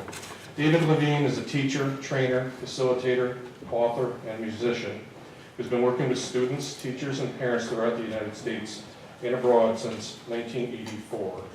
David's work in professional development and student training focuses on building empathic learning cultures, creating emotional safety in school, and developing leadership skills, and creating initiatives that build community. David has taught elementary, middle, and high school, and he was the chief trainer for the U.S. Department of Education's Northeast Regional Center for Safe and Drug-Free Schools, and was a program designer and coach for the Turnaround for Children in New York City, which is a nonprofit that works with urban schools. In March 2016, David founded the Teaching Empathy Institute in Stone Ridge, New York, and now he's bringing his work to Kingston. Thank you, Mr. LaForester. Thank you. Good evening, everybody. It's great to be here, especially back in Kingston, where I've had a lot of experiences in the past, working with the schools and the local community. I recently had the pleasure of meeting with Mr. LaForester about the PBIS initiative. I had just spent a full day at the Chambers Elementary School with the PBIS team. And what I shared with him was the enthusiasm that people came back from the symposium with. There was the symposium at SUNY, is that New Paltz? In New Paltz. And I was there for the full day with the team as they were planning. And their enthusiasm was, I think, really well placed because their focus was creating the conditions in their school where the children could reach the expectations, not just behaviorally not just academically, but also socially and emotionally. And this is the work that I've been devoted to for my entire career. As you heard, I started in 1984, and I worked as a teacher in schools, and then had the opportunity to work as a consultant and a facilitator and professional developer in schools all throughout the United States. And you know, this is my second board meeting I've attended this spring. There was one, I think it was April. And I love how you begin the board meetings. I love how there's the celebration, the video. And tonight was particularly enjoyable to hear the honor, the celebration of a retiring board member. And I share that sitting there in the audience and experiencing that because the feeling that is evoked from that sort of focus is something that, it makes so much sense. We really need to celebrate the work we do. It's hard, it's challenging, and everyone here devotes so much time to the well-being and the future of the children in this community and beyond the community, wherever they take their lives. And it's wonderful to balance that. And it makes sense, but it's not always the common practice. And so for many, many years, as I work with schools and communities, as just one individual, that theme came to me over and over again. This is what creates that sense of community, where it's more than a word, but it's a practice, it's an intention, and it's a way of being. In the community, in the board meetings, in the staff meetings, in the classrooms, in the schools, a certain culture that's built, a culture of compassion and caring. Words that sometimes in the past people took to mean soft. That's not why we're here. But in fact, that is why we're here. There needs to be this balance. And in the last few years, there's been more of a focus of creating that balance. And looking at 21st century learning is about what skills do people need to be able to work on a team of people that are involved in building a structure that's going to be safe. They have to work together. You know, it's not just the expertise they have in construction, but it's the dynamics that happen when they work together. And this has always been my focus. And in 2006, I wrote this book, just to reference it, to show you, I wrote this book called Teaching Empathy, which was the result of those 22 years before that of working and meeting with educators and board members and parents, community, and with students. And I wrote this book, and I endeavored to bring it out to communities, to focus on building a culture of caring. And as I said, I've worked a lot in the past in the Kingston City Schools, with the Graves Elementary School, with, where else did we work? Crosby. 2 middle schools, we did some mediation work there with the students and some pro-social skills work with the teachers. And there was an alternative program for a year at the high school that we worked with. And this was my focus. And as you heard, last November, I was approached by a foundation who wanted me to bring my work out of New York City, where I was working with Turnaround for Children, and bring it up here to the Hudson Valley, where I live, where I'm raising my children with my wife Jody, where we love this place so much, and we wanted to bring this here. And they didn't tell me where to bring the work. They wanted to fund me for the Teaching Empathy Institute, and I wanted to bring it here to the city of Kingston. So what I want to do tonight is just to quickly share. I know it's been a very long night, and I'm not the final person. I'm going to share a little prezi. Do not be frightened by this slide, please, as you see this. We're going to move beyond. Thank you. This afternoon, after having put together a little 5-slide PowerPoint to share with you this evening, I was meeting with the evaluators of this program, and they said, we want to make a prezi for you for tonight. So they did. I had presented this prezi before. So I'm going to break it down, and I will make sure that the link to this presentation is sent to every one of you, so that you can really study it beyond just a quick overview. This is the logic model. And the reason I wanted to start with this, and I'm going to break it down, and I'll be very quick, hopefully, and efficient, and then open it up for your quick feedback.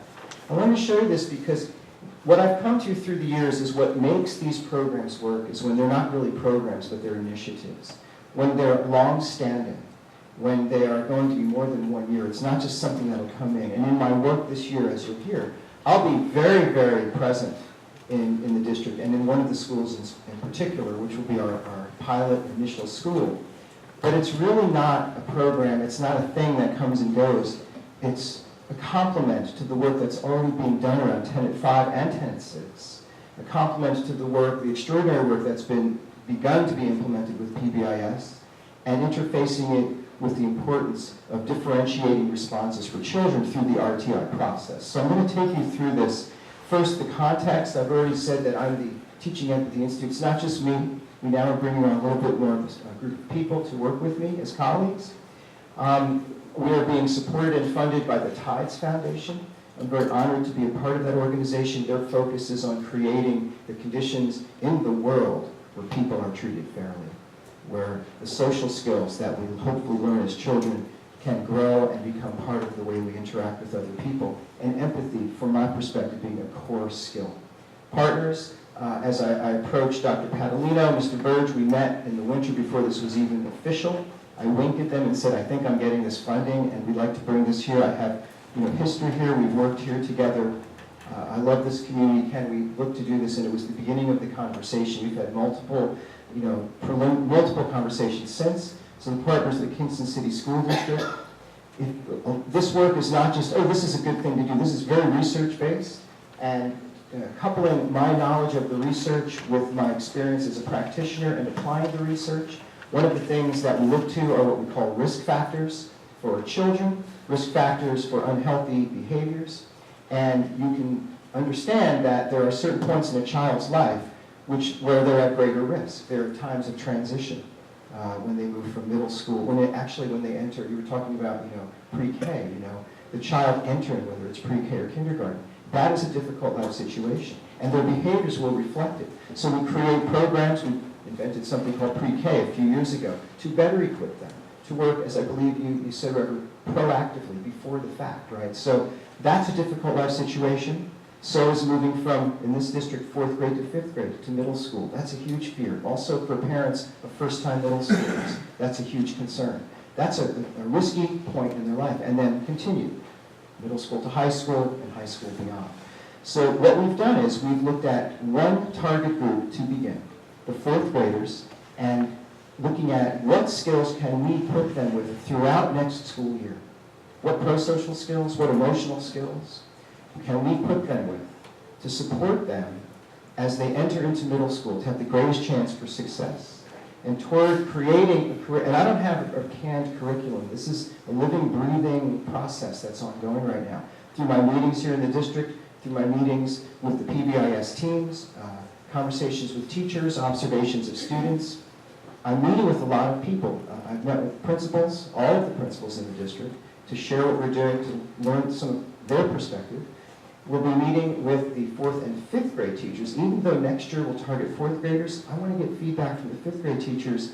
What do you think the concerns are? What are your concerns about the social deficits, perhaps, that might get in the way of a student being successful and achieving in school? Again, I'm just going to give you the brief overview. We'll have more opportunities in the future to have conversations. The leaders of the school, because what I found in any initiative, if the leader is not understanding of it, supportive of it, living it, supporting it, it will not be something that becomes part of the supportive culture. So many conversations with them. Interactive Health is the outside evaluator that we've brought in. Too many times in the past, I've been involved with programs where we didn't have the evaluator. It was always people saying, the kids loved it, the teachers thought it was great, people are really positive. But that, you can't read that and say, what did you do, why did it work? So we have these outside evaluators and a partner with Columbia University Teachers College who are looking to enter into a longitudinal study. They already had written a grant. They already were doing this study starting next year in a middle school in Brooklyn. And I met them. My program, this vision, aligned with what they felt was important, the risk factors that we can articulate, and what can we do to minimize those and mitigate those. So we've entered into a relationship where they're going to be doing a longitudinal study. The focus, as you've already heard, is on social and emotional learning, SEL, interacting or interfacing, supporting the work with RTI planning, as well as the PBIS initiative that I've already referenced. In designing the program, this is the focus. And I have to say, it's not just me sitting down since March when we were funded. This is after now over 30 years of doing this work and synthesizing what I find is the most transformative work to help young people and the people who work with them in the schools and in the communities. So we're looking at working directly with the experience within the classroom, year one, and supporting the families in this way, as you'll hear. Increase teacher and student social and emotional competency. Social and emotional learning, that term, that work grew out of the work of Daniel Goleman on emotional intelligence. And when emotional intelligence work and research came out, schools did not immediately embrace it, businesses did.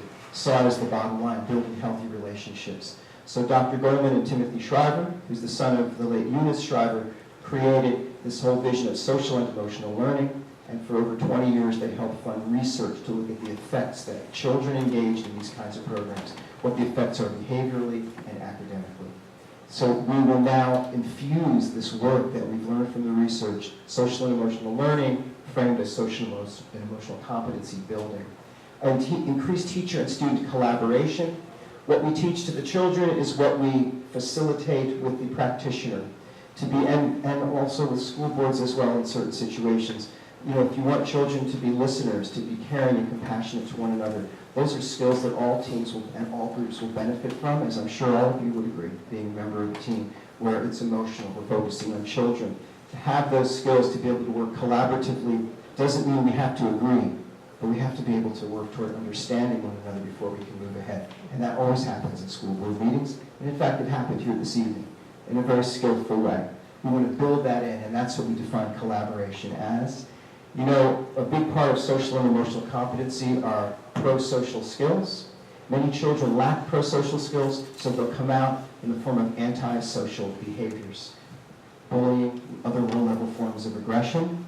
We will look at that and look at not so much in a punitive fashion or a coercive one, but rather stepping back and having the skills as the adults to understand what is the behavior communicating, what is going on, what are the unmet needs.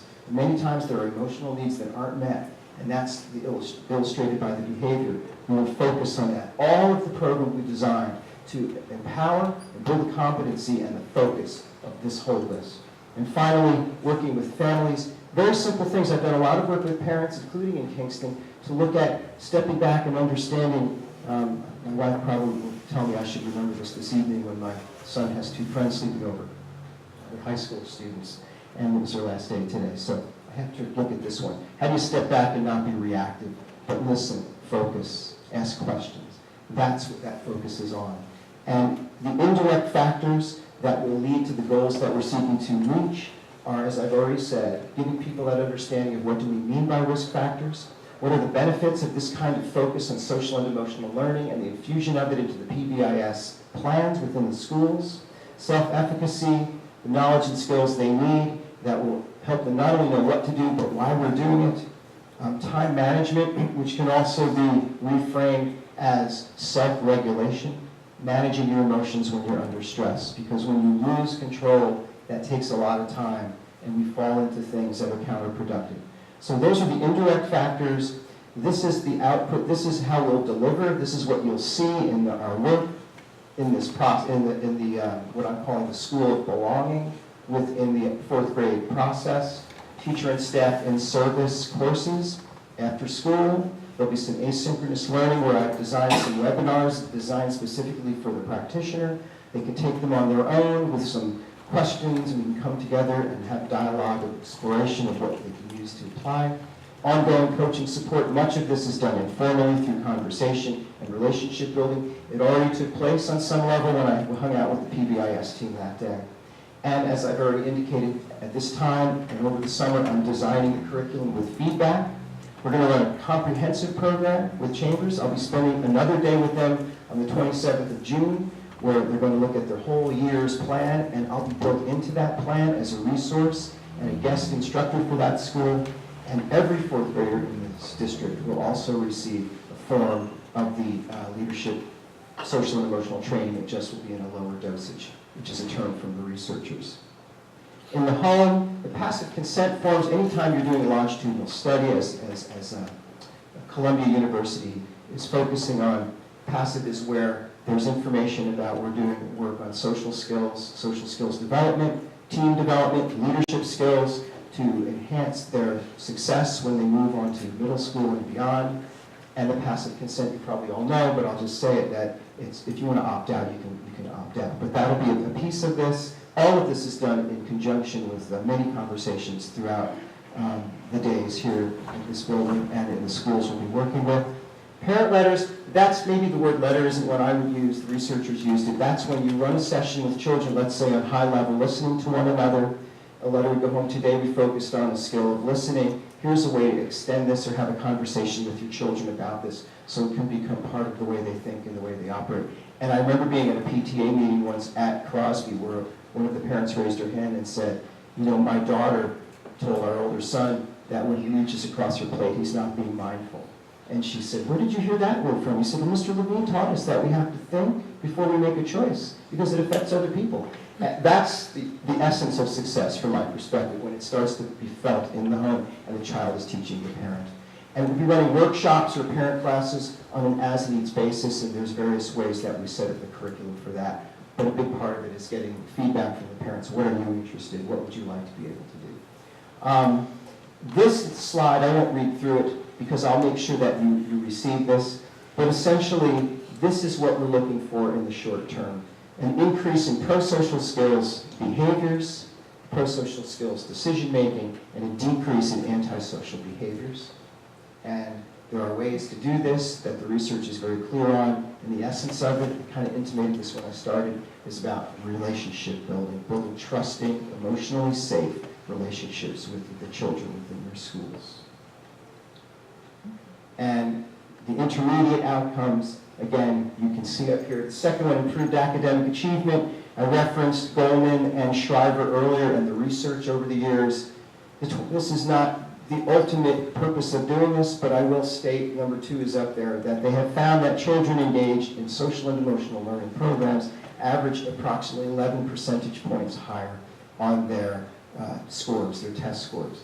And it's kind of like the law of unintended, it's like a benefit, really. You know, when you talk a negative benefit, the marshmallows, right? It doesn't seem like a big deal, but what does it lead to? What does it escalate to? Well, anytime you create these conditions, this culture of caring, empathy, pro-social skills, looking at a child rather than judging them, but seeking to understand what they need, understanding where they're coming from, practicing empathy, you're going to be more present. Your needs are met. You can focus. You can concentrate. You will see an increase in their achievement in school. And that one is a critical one as well. And the bottom line is, do the children and the adults feel that school is safe? Now, I'm talking about physical safety. We're also looking at emotional safety. Is it a place where you feel connected, where you belong, where you feel that people listen to you and honor you, where if you make a mistake, you won't be laughed at? And when you do laugh, you're not yelled at and reprimanded and embarrassed, but you're spoken to and you're asked questions to understand what were you thinking, what were you feeling. That's a safe learning environment, and I believe strongly from my experience and my beliefs, I've seen this, and I also believe it strongly, when these conditions are in place, people will love what they do. People already do love it. But it gets more and more challenging when we're battling against some of the negativity and the antisocial dynamics. This is the flip side to that. So I thank you for, this time of the night, listening to my overview of this process. The only other thing that I'll say, I have focused significantly on the 4th grade leadership piece with Columbia, but I made a list here of some other supports that the Institute will provide the district, and I just made a quick list here. In service, I mentioned for Crosby, that will be across the district. We'll be providing opportunities for in-service around social and emotional learning, in-services around integrating or infusing this work into the academic work, into the work with PBIS, and even in the meetings, the team meetings for RTI.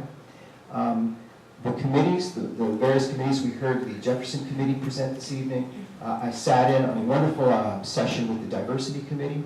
All the committees that are focused on children, their choices, their behaviors, how they affect others, how others affect them. We're looking to create, and I don't know, we don't know the specifics, but an opportunity to bring people together and run a retreat. So people can, with a facilitator or two from the Institute, have a dialogue and exploration about what we all do, what are our common vision, what's our common vision, and how can we learn to understand one another so we can all move in the same direction. And so we're not repeating and we're not going against one another. We can work together in a unified fashion. We'll provide support for that. And finally, the mentor program that exists within the district right now, we've been requested to a meeting to look at maybe how to transform or transition that into what now is being utilized more and more in schools, which is a coaching framework, where the coaching relationship is strengthened. The people who are coaching are essentially trained in those very high pro-social skills and emotional competencies, and they are there to support, engage, and encourage the folks that they're mentoring in a coaching framework. So it's a lot of stuff I just presented. I'll ask Mr. DeForso to close this little session out with you, this part of the session. But as I mentioned before, I do hope to be seeing you on a pretty regular basis to share with you what's going on, how it's going, and to get your feedback along the way. So thank you very much. I appreciate it.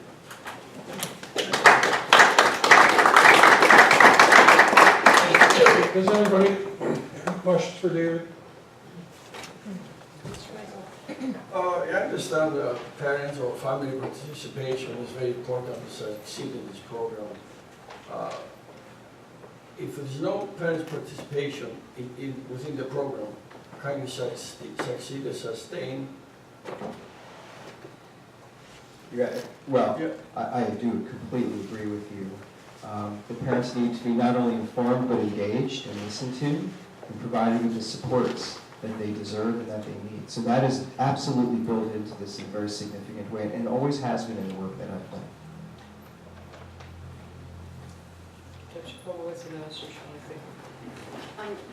Hi. I'm glad to see you here, and I just wanted to say that there were a bunch of words that you said, and Yes. concepts that I think are so important.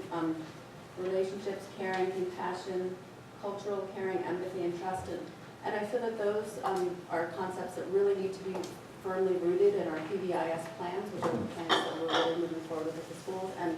And given your presentation and given your past work, I'm very hopeful that we can actually kind of include this element and this dynamic into those plans. I think that this is the hard part. This is hard, and I'm hopeful that we'll be able to incorporate these things and move in that direction with our PBIS plans. I was thrilled to hear that PBIS was now into its second year at this time.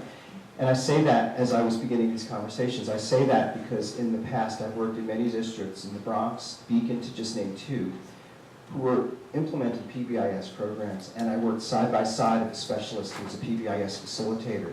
And it was like we were saying the same thing, but we were like supporting one another. And it really works when you do infuse this in there, and it's a big part of it. The thing for me about PBIS, which is so akin to the work on culture building, and I heard this articulated by one of the creators of the PBIS work. His name is Randy Sprick. And Dr. Sprick said that PBIS intentionally creates the conditions so children can reach the expectations that we hold for them. I said that earlier. And that really is creating that place of safety with skills that focuses on believing that the children can reach this place that we hold for them, that we want them to reach. Mr. Shawmsky. So just a couple of questions. When you use the word institute, you were referring to the Teaching Empathy Institute? Yes. And the funding for this is coming from the Tides Foundation? Yes, it is. And how long a program are they funding? They've given me, well, what they said is that initially it's guaranteed for me for a year, but they also said in our conversations, and we've had many, it's really, that's what we always say to folks, but we believe in relationships that last at least for 5 years, and they're also guiding me pretty strongly in how to access other funds from other funders, which I'm actively doing at this time. So I can say they've only guaranteed 1 year, but I'm fully expecting that this is going to live on beyond this one. And that's how long the longitudinal study will last? The longitudinal study is a preliminary piece, and this is the piece with Columbia. They wrote this 1-year grant, and they're doing this study with me and with the Institute and with the school in the Bronx, or in Brooklyn, as I said. And then from this year, they're going to show the impact, and I believe will be positive here with the work we're doing. And then they're going for a huge grant, a multi-year, multi-million-dollar grant from an organization that deals with violence prevention. So again, you know, it's not a promise, but there's a lot of belief that this is going to be carried forward. This is, the Tides Foundation I found out they've been vetting me for over 5 years before they finally came to me and said, we want to support you in bringing this to your community.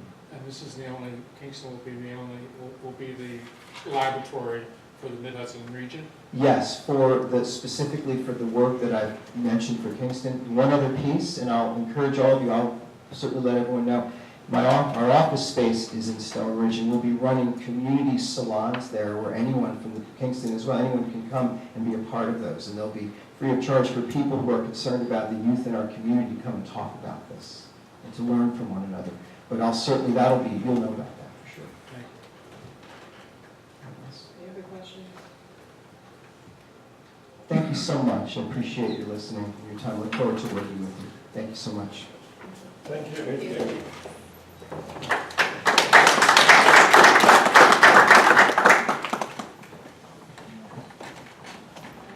That brings us to the consent agenda. Are there any items on the consent agenda that trustees would like to see pulled?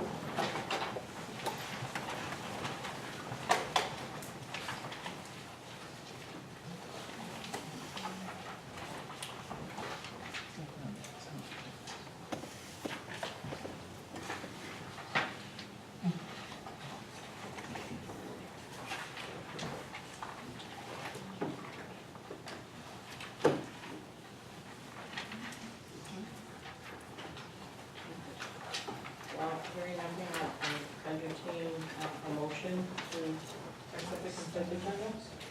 So moved. Discussion? Sure. I have a few questions. The appointment for Gina Montano and for Dan Ursick, do we hold that position, what they had before open, or do we hire a new person for that position? We will hire new people for that position. Are we on hold? I mean, we will be, after tonight, I don't know if Ms. Montano or Mr. Ursig will ask for leaves of absence, which generally when people move up, I will recommend to the board, but I think they're waiting for the approval on this position before they did that, so that's. Another thing, the P-151 professional personnel, it's for CSC summer appointment, and there's 104 people listed on here. So what It's a pool. Oh, there's Yeah. not. No, 104 people won't be working, but it's a pool because there's so many meetings over the summer and so many different people with vacation plans or, those kind of things that we just need to have a large pool to pull from. We won't be using 104 people at one time. Are we on to finish that? The terminations. Fred Kessick, the school security guard, the SRO at Miller. Yeah. And there are two other school security guards that are terminated. Yeah, the termination is not of his position as the SRO, it's in the security guard position. We had the, civil service has required a test for our security guards, which they had not in the past. So we had several of our security guards who either did not score in the top, whether people scored, or they chose not to take the test at all. And in that case, we had to terminate them. But security guard, SRO, same? No, not even Okay, close. so we will be replacing him as SRO at Yes, Miller. yes. No, he'll stay as the SRO at Miller. Security guard is for his extra, it's just when he works extra work, like if he works, at the high school, when he changes out of his uniform into his maroon shirt, that's the difference. Thank you. And that's it? That's it? Okay, any other discussion? All right, all those in favor of the consent agenda, please signify by saying aye. Aye. Opposed? Abstentions? Yes. Just to jump in, I want to congratulate Dan Nursing, who is our new vice principal at Bailey Middle School, and I think it was nice of the new principal of Bailey Middle School to live through the 3-hour superintendent report in this very warm room. So I wanted to ask Dan to stand up and be recognized.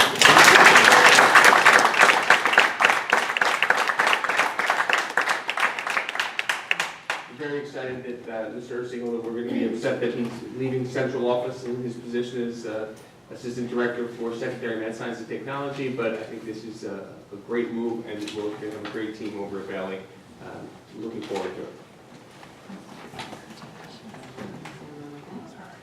We had a few donations on that consent agenda, so we would like to make a donation and thank Mrs. Escrito's not here this evening.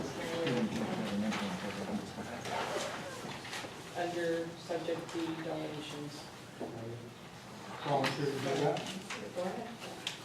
We have a donation of $135 to the PC Murray Elementary School from the PTA. I'd like to thank them for that. And a grant from the Community Foundation of Hudson Valley to the Field Trip Fund for Kingston High School in the amount of $740.53. And then there's a donation at the J. Watson Bailey Middle School for wood chips.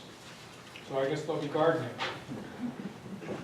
And a grant of $100 to the robotics team at Kingston High School. So we'd like to thank all of those community members who are helping by providing donations to our schools.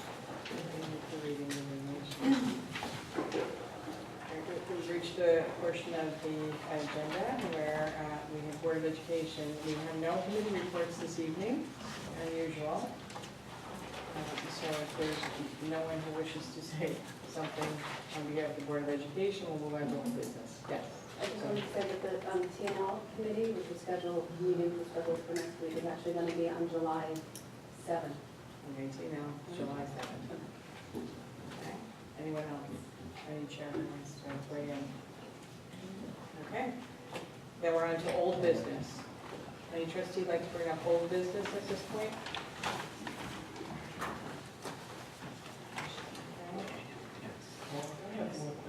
One question. What's going to happen with, my understanding is that the PTAC is moving to the SUNY Ulster building? That is not correct. Oh, it's not? As of right now, they will be staying in Carnegie. Okay. There is that possibility as they expand. Right now, it looks like they'll be staying in Carnegie. Any other business?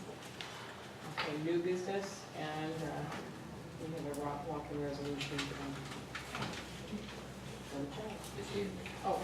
Can I just, before, we're not getting into it on that, so can I just I have a quick question actually on your business?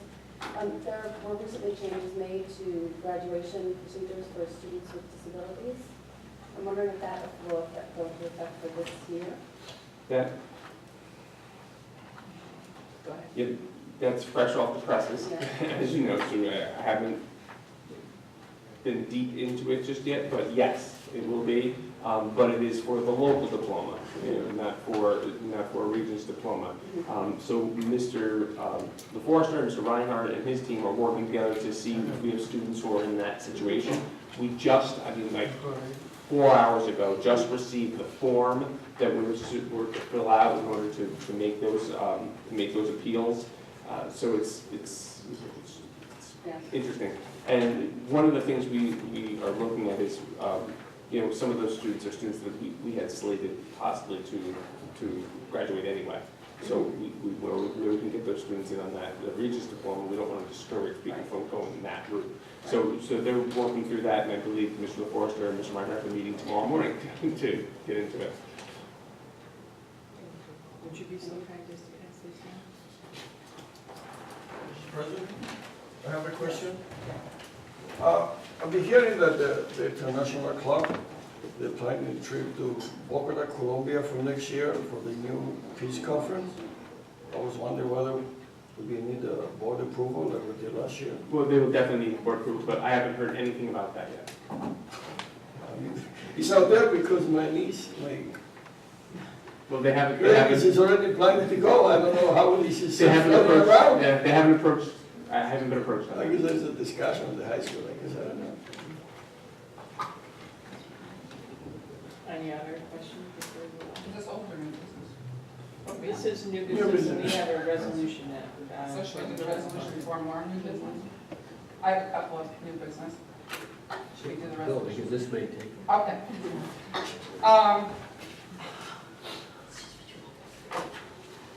I know the seniors are going to be going to the elementary schools, but I would like to see them also maybe next year go to the middle schools. I mean, I think it's a great idea for the elementary schools, for them to visit, but I think the middle schools would be good also. I also have had many emails this week about the reading recovery program. So I guess now is the time to bring that up, what we're doing about it. I know in the budget, it was budgeted for some reading recovery, so what are we doing? Yeah, I think let's start off with the budget piece there, because that's a huge misunderstanding. No teachers are being cut. No, I don't mean that. So there's no change in that. And, you know, budgeting for the conference that we have to pay for as part of signing on to this contract is something that we do every year. But just because we put something in the budget. There's only $3,600. Right, that's the conference. Okay. That's the conference. You know, something in the budget around a program that isn't effective for our children, it's not the right thing just because it's in the budget to keep doing it. So what we've been analyzing this over a period of years, really, before we decided to really make a change. Reading recovery, for people who don't know, reading recovery is a very restrictive program that we sign on to. There's no flexibility to it. We are told how we are to implement the program, and we have to stay. We have to keep fidelity with that. It leaves us with very little room. Our idea, our plan is to move away from reading recovery, which will give us more opportunity to serve more students, about 200 more students a day in reading. It requires us to provide a minimum number it requires us to provide services to a minimum number of students in every building, in each building. So for example, I'm just trying to see if I can give you an example of this. If there is a student who is reading at the first grade level at Graves, that student will get reading recovery services. If there are 13 students who are below grade level at Edson, maybe only 4 of them will get it, because we're not allowed to spread our resources the way we need to service all the students who need it. So students who don't necessarily need reading resources, reading interventions, will get them. And students who don't need them will get them, and students who do need them won't. With the reading recovery. With the reading recovery program. We're signed on to this program through, it used to be through NYU, now it's through Ohio State. So, you know, that goes against even our district goal that used to be on that wall, but now that we painted it, went down. Our district goal of making sure that we equitably distribute our resources. And there's a lot of different, I could really barrage you with a lot of data because we've spent a lot of time on this in the last few weeks putting things together, but the truth of the matter is our ELA scores in 3 through 8 have not changed in the last 5 years, and they have not increased. They've gone nowhere. Our DRAs aren't showing the improvement we need to show, and they are showing that we have huge numbers of students who need reading interventions at the early level that we're not able to give them because we are spending all of our resources on a one-to-one tutoring program with teachers who are serving 2 and 3 students every 20 weeks. So it says here 23 reading recovery teachers. Is that how many we have? We have 23. We have 21 reading teachers in the district. One of them is a coach, which is pulled out, and so they're not in the mix. And one of them is in the privates. So we have 19 teachers who are reading teachers in our district. So you have more than one in some buildings? Yes. And are they in middle school also? Right, yes. So there'll be some movement of the teachers? Not necessarily. Right now, we're not sure.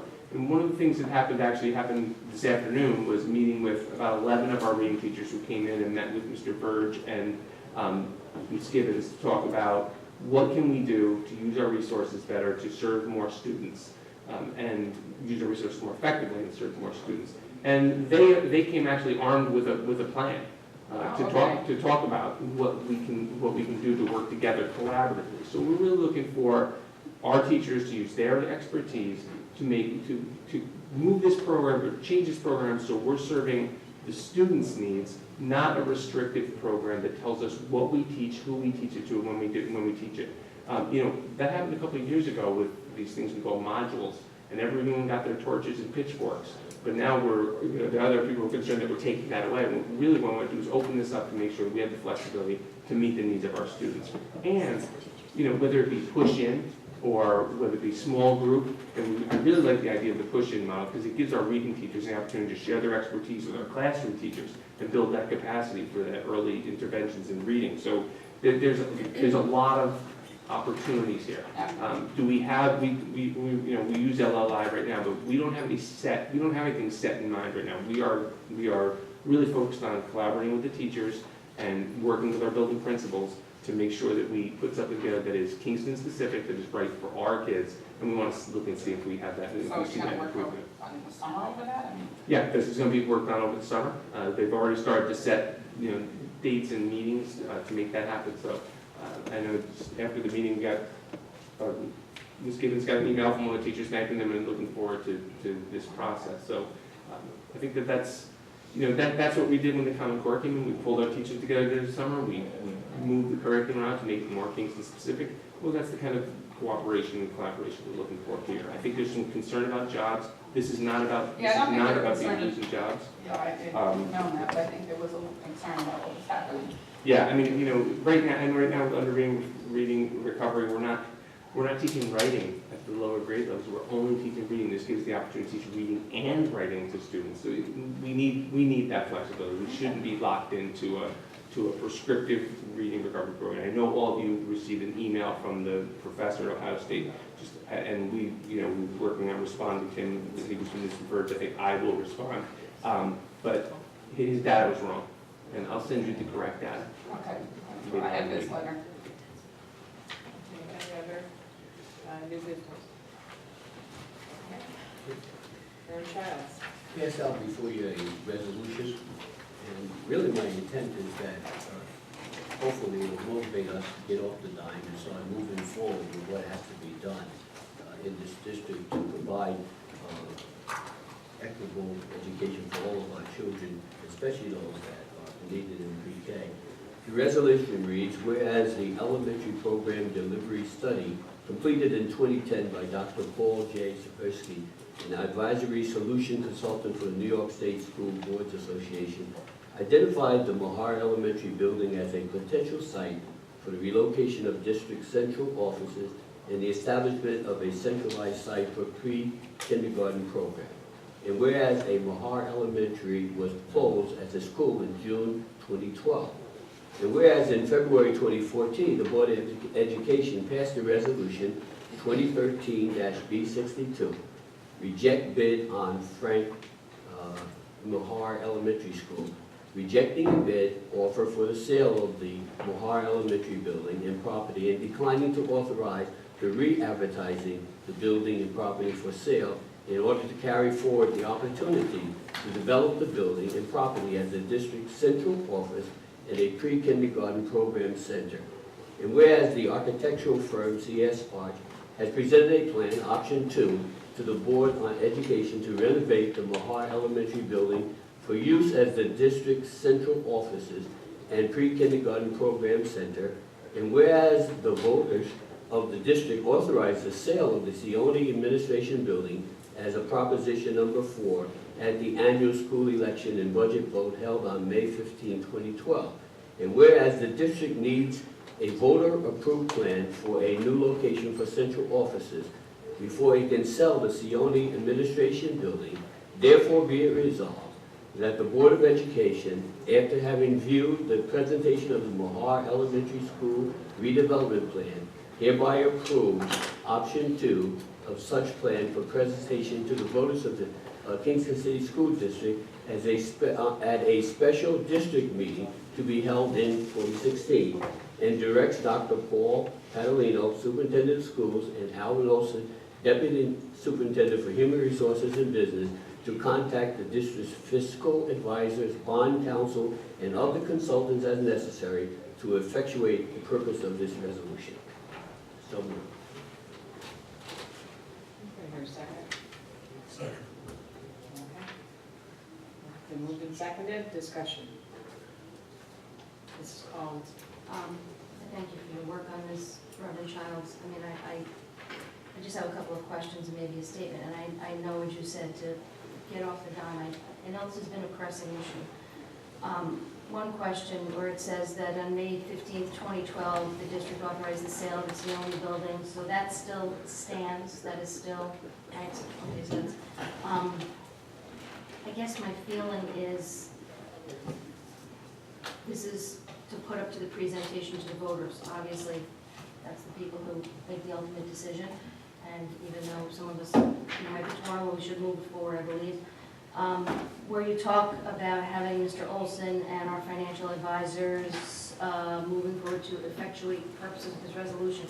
I don't know if it's possible to get a better idea to see what specifically is aidable.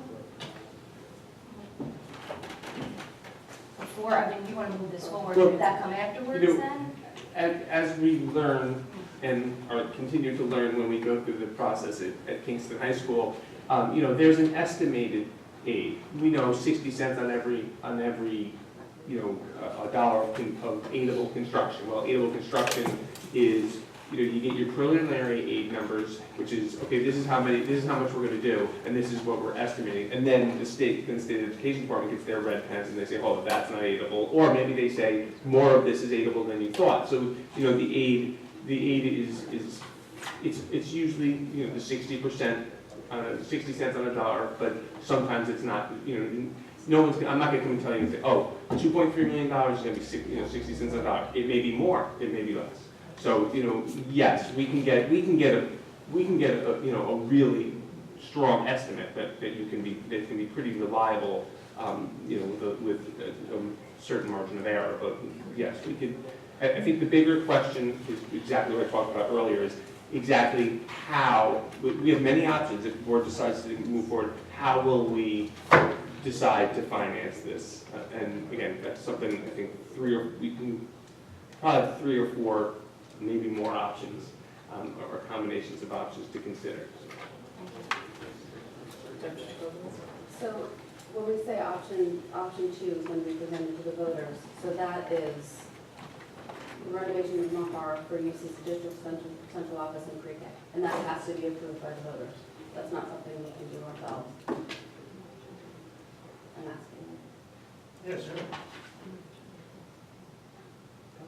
There's, I'm getting more feedback from our attorneys on exactly what we need to do. But if we borrow money in any way, shape, or form for a construction project, we have to get voter approval to do that. Now, it's reasonable to assume that we're undertaking a $5.9 million project, even if we use Smart Schools money, that we will be needing to borrow at some point. And so when we present this plan, are we going to have answers to those questions? Are we going to know how we're going to pay for pre-K? Are we going to know how we're going to pay for the building? I mean, I think there can be proposals on the program. Again, there's a lot of programming conversation to have around pre-K. That's a lot more work than the building piece.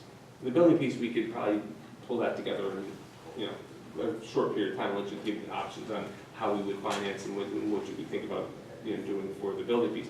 But the implementation of a universal, a pre-K program, that's the real work. That's going to be the hard work, is to talk about, how are we going to do it? Are we going to, like I think Reverend Charles said, use outside providers? We're going to use KTF. Are we going to, and what are the union, what are the contractual ramifications of that conversation also? Because there will be some. Are we going to go full day? Are we going to do 2 half-day programs? Are we going to, all these questions that we need to take a real hard look at what's going to be the best way to serve the most students, most efficiently and effectively. And that will take some time. But again, if the board chose to move forward with the building project at Mahar, I've said 24 months. I mean, and I may be optimistic saying 24 months, but I'll stick with that. I mean, you're talking about 24 months, so there's time for that. So on July 6th, will I be back with a program, a pre-K program? No. So I just, as a board member, we have 2 main responsibilities. And one is education of our students, and pre-K clearly needs that, and pre-K is clearly important for that. Bill, did you hear me say that? It's clearly important for that. So, but then we also have a fiduciary responsibility. And if we don't have the details of the fiduciary plan for this specific plan laid out for the voters, I don't understand what we're voting on. So do we know how much pre-K is gonna cost us? If it's half day, if it's full day, if it's providers, do you see what I mean? Like, do we know, how are we gonna carry those costs forward? And how, you gave us an estimate for pre-K at one point, right? What was it? I think the estimate was on $6 million. Right, so where are we gonna find $6 million in budget? I'm not saying it's not important, but that's an important question that I think our community is gonna want some answers to. Especially as we've done a really great job in these last few years of getting such good support to the kids K-12 and coaching program. We're settling in at good class sizes. Like, we have a lot of great initiatives. Where's the $6 million coming from? How are we gonna pay for, are we gonna bond for the building? Or are we gonna use reserves somehow? Are we gonna use our smart money? What does that mean we're not gonna use our smart money for? I mean, these are questions that I have going in. And it's hard to imagine a community kind of gathering around a plan when these kinds of things are not answered. I understand they're answerable. I also understand that we got to get off the dime. I completely agree with you. I appreciate that there's demand for this building, and I see good reason for that and good use for that. But I'm feeling this like, if we build it, it'll happen, and that's a little too loose for me right now. I'm concerned about that. Well, one comment about the approval, I think that the Tilson building, the approval to sell that was in 1988 or something like that. So that was 20, 30 years that was effective before we finally sold it. I really feel that if we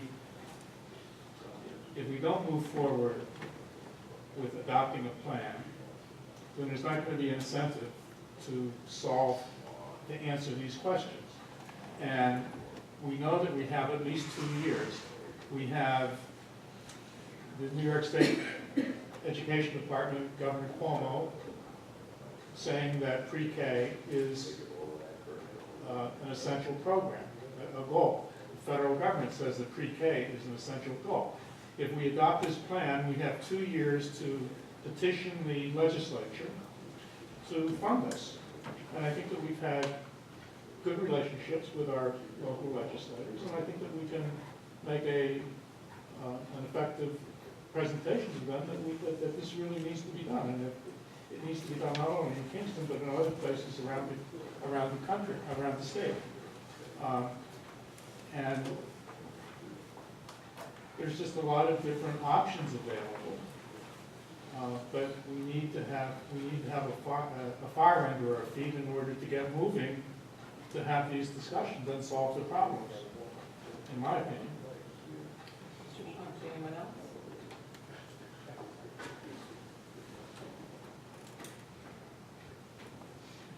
Over the last 2 years, we've, and I think our financial people can tell us better than I can say, but we've taken like $5 million 1 year, almost $5 million, I think, the second year.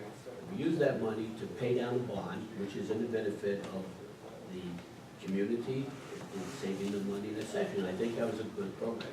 The question I have, if we've been raising that kind of money or generating that kind of money, are we gonna have that same type of funds coming in? For example, can we look for that to be happening over the future here? And if so, would it make more sense to use that money to bond this project rather than having to have the community have to bond another project to do the actual building construction, to use that money to do it? And then what we're talking about is the money for the operation of the pre-K program as we go forward. And that, I think, it takes the experts to sit down and say, how do we do this?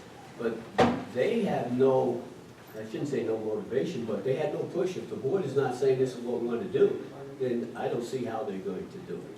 So I see this as just a way of saying, okay, we are committed to doing this.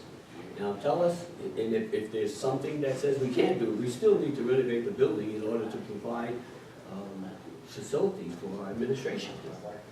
Also, when I look, you look at Kennedy, for example, they're strapped now for space. They got a preschool program, a pre-K program there, but they're going to be out of space if that continues. So when we talk about a program where we're gonna have a pre-K center, it may be potential that something like that would leave from Kennedy and come to this pre-K center. I don't know about, you look at the new plans and they show all these rooms, several rooms. When we first talked about the plan, it was only gonna be 4 rooms for pre-K. Now it's 7, I don't know what that's about, but the 4 is what I'm concentrating on. Did we ever, was that, you know, that study that was presented to us that was half complete, did we ever analyze the rest of the data? Yeah, it was 3/4 complete. And we just finished up the kindergarten screen, so the remaining data that we have is being sent to them, and they're going to put it together for us. So, I mean, and I'll have it before we meet again, so as soon as I get it, I will send it out to the board, you know, for you to look at. Because those data said that 90% of our incoming kindergartners had some kind of pre-K. It did, yeah. And so, yeah, I know. I think that's a, yeah. I know. Okay, but I don't understand what we're sending to the voters. I completely hear what you're saying, Reverend Charlton. I think that if we tell our administrators, we're holding your and our feet to the fire, let's create a viable plan with numbers attached that we can then turn to our community and say, here's what it's gonna look like. Right now, we don't know. It's $6 million that comes from somewhere. It's $3 million that we may, you know, to build administrative offices that may come from a bond, it may come from somewhere else. It's another $2 million plus for the pre-K that may come from smart bonds, or it may come, you know, I think that we should, I think instead of having a resolution now, I think that our next step is to say to our team, who I have a ton of faith in, put something together for us, and let's see what it looks like. Is it better to use smart funds or not? How much smart money do we even have? So, you know, this, as I said before, I completely support pre-K, and I support us moving out of here. I just don't, this feels very loose to me, and I'm really struggling with it, because I want to be able to move us, I do, on both of these things, and I just think we need something more solid. Mr. Shaughnessy. Well, it could be that the voters turn us down, under any circumstances. Yeah. And we can't do anything without voter approval. So that's one comment. Another comment, they've had pre-K in 30 districts in New Jersey for a number of years, 7 or 8 years. And they've done a study that with 1 year of pre-K as 4-year-olds, they have found a 4 percentage point reduction in special ed classifications. So if we were to take the dollar amount of the pre-K program, the additional expense, and over over a 4 or 5 year period, and reducing our pre-K class, our special ed classification rate from 25% to 21% or 20%, we would be saving a substantial amount of money, probably more money than we would be spending on the special on the pre-K program. And we really have to make an investment in our children. There are a lot of, I don't believe this number that 9% of the students coming into kindergarten have pre-K. I just don't think that's true. And we owe it to those 4-year-olds and to our community to do the best that we can to prepare them for the rigorous, I mean, even going into kindergarten with the Common Core, it's a rigorous academic curriculum. And there are kids coming into it that don't have a chance of being successful. I think that all of us agree. It's vital, it's a necessity. I think the sticking point for some of us too, and I agree with both Reverend Childs and Mr. Shaughnessy, yes, special ed, that's a factor, it will save us money. And we do have to let the voters decide. But I feel like, and you just said it, Mr. Shaughnessy too, and I've stated this publicly, that I've been in support of this proposal. I just have these maybe like Dr. Jacobo's, a couple of flowing ideas in the back of my head, it may be voted down. I think it's our responsibility to put our best effort forward in providing information so that voters can make an informed choice. Myself included, we're all community members.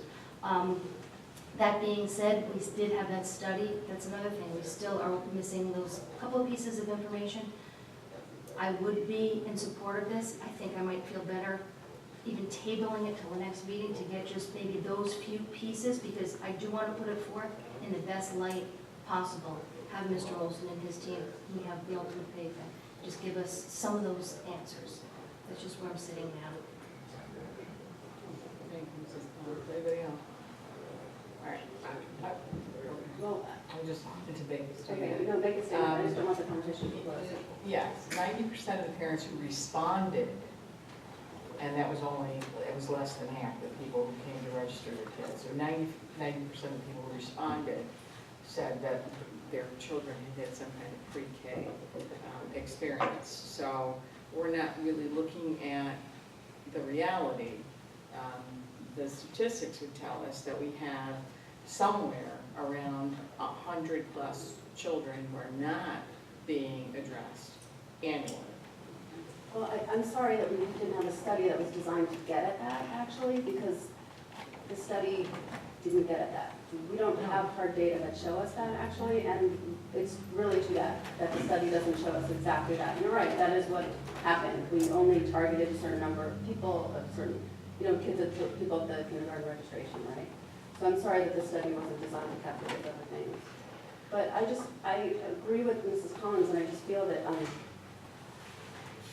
if we're going to put something to the voters, we should put our best foot forward. I mean, when we were looking to close the schools and move the fifth grade to middle school, which is what was quite a big deal, I mean, we vetted that and we talked about it. And I'm not saying we have to spend the whole summer on this, because I don't think that we do, because I think that a lot of work has gone into it already. But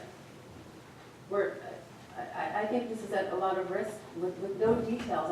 What are we putting out there? I would really think, I would vote to table this, one, maybe 2 meetings, depending on what the administration tells us that they can get us details for, and put details to the plan, how we're going to fund it, what it's going to look like, and then give something that's fleshed out with in all of its richness to the district, to the voters. Maybe you should ask, yeah. I would like to point out, the action on this resolution is almost word for word the resolution that we passed on June 5th, 2013, to approve $137 million, $0.5 million renovation project at the high school.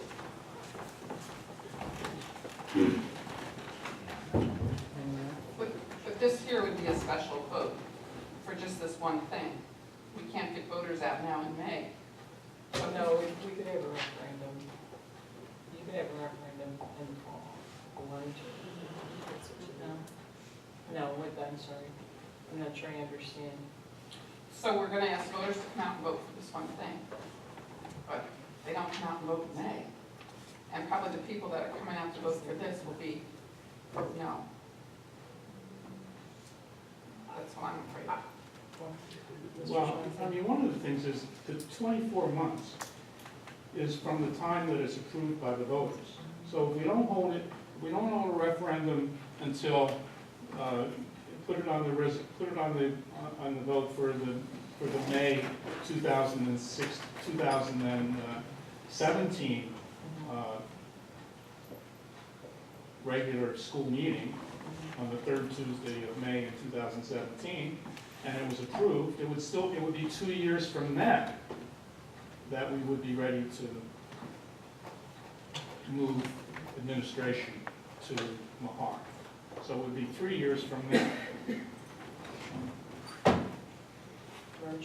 I'm certainly not opposed to putting some time in where the administration can get us this information that we need. I recognize that we got a skeleton with no flesh on it, but I don't know how else we get moving on this. It can keep going and rolling, and I'll be in heaven, and they'll still be rolling. So I want to see it happen. So how can we I guess we can say, instead of passing this resolution, we can say, we are instructing administration to put together a plan for pre-K.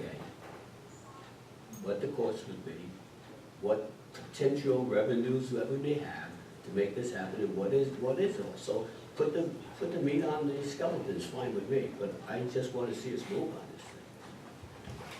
So can I ask the question? Sure. Would you consider postponing a vote on this, withdrawing it and wait until we get information, but we want it before the end of July? Can we do that? He's got nothing to do with this. No, well, he does, because, Well, I guess it depends on exactly what the board wants to know. If the board wants a fully put-together pre-K program that we're going to deliver the Kingston City School District with, with our program, with our costs, with all those things, that is not a 6-week process. That is not something that I'm going to come back to arguing in 6 weeks. That would take a lot of work. That would take a lot of conversations with a lot of people that during the summer I can't have conversations with. And it would take a lot of prioritizing things for the board. What do you want me to not do while I'm doing that? So those are things. So as far as a program is concerned, talking about how we can finance the building, like I said, we can do that relatively quickly. Come back with options. But talking about developing a program and really having it, I think, put together probably the way Dr. Jacobowitz wants it to put together for the voters. That's a lengthy process. I mean, that's a pretty big project. well, we've spent a year with the study, and which yielded not as much data as we had hoped for. So how long would it take to get that together? The pre-K study, they started and then started again. Well, they started, they stopped. We stopped them when we were trying. It was actually a much shorter period of time, and that study did, it was surface level, and the kind of study I think even Dr. Jacobowitz told me, that's a year-long study, and that's an expensive study, and that's a study that's funded by someone. If you want to get every person, every live person in Kingston City School District and talk to the parents and, go down to the 1-year-olds to decide which ones would want it. But it's not helpful to get information that's not useful. So I understand that may be too expensive, but if it's not useful, then it's not useful. Well, and again, if the board wants to commission a different study, then we can do that. There's. You suggest we would have additional information when kindergarten screening. Right, I mean, but the additional information, I think the additional information, with what Dr. Jacobowitz was saying is not useful. So it doesn't matter how much of it is. You can have as much useless information as you want. What's the difference? So I don't know. I can't put a time frame on what I'm not sure if we want to hear. So as far as the building is concerned, talking about financing, we can do that. I mean, I can have that, Mr. Olson and I and his team can talk, over the next couple of weeks, and maybe on July 6th, come back and say, we can finance it this way, this way, this way, these are things we need to do. That we can do. Those are pretty, but developing and being prepared to implement a pre-K program and being able to go to the community like we did with many other things and talk about this is exactly what we're going to do is a longer process. And a longer process, maybe if we were talking about January, it was a little shorter process because we have access to a lot. But in July and August, it's a long process. It's involved. I mean, I can give you ideas, I can give you outlines, but to be deep into it and say, this is how we're going to do it, that's a little bit of time. Well, so I would feel comfortable with more information about the financing. That's actually pretty important, I think. And you and your team have done a lot of work on pre-K since you've been here. We've had a whole bunch of presentations on it. And I'm not saying that I need every single T crossed and I dotted, but I think we need more meat, as Reverend Powell said. And maybe that is in the form of options, but I still think there needs to be some kind of general understanding of what we're talking about and some kind of cost that's associated with it in order to tell the voters what they're voting on. I'm sorry. I think that would, sorry. Yeah. I think that would be a fair compromise. That would give us something concrete. We could still move, that would, Reverend Childs, you agree? I mean, I think at least we'd have something to give the public if we talked about how to finance that building. Wouldn't be so nebulous, and I'd be comfortable with that. Mr. Michael. I would like to vote on this resolution tonight, as Dr. Bonino said, the financial aspect of this deal, we can figure it out when it's 6 months from now. By January, February, we start talking about the budget. We can have something, in numbers, that we need to present it to the voters in May, and I hope they approve it, but then after that, we still have like 24 months, as Dr. Bonino said, to figure out the program for the pre-K. And who knows, by that time also, we might have some financial backing from the state. The assembly and the government talking about financing pre-K, universal pre-K. So I would like to see the kickstart, to stop the conversation and start taking actions.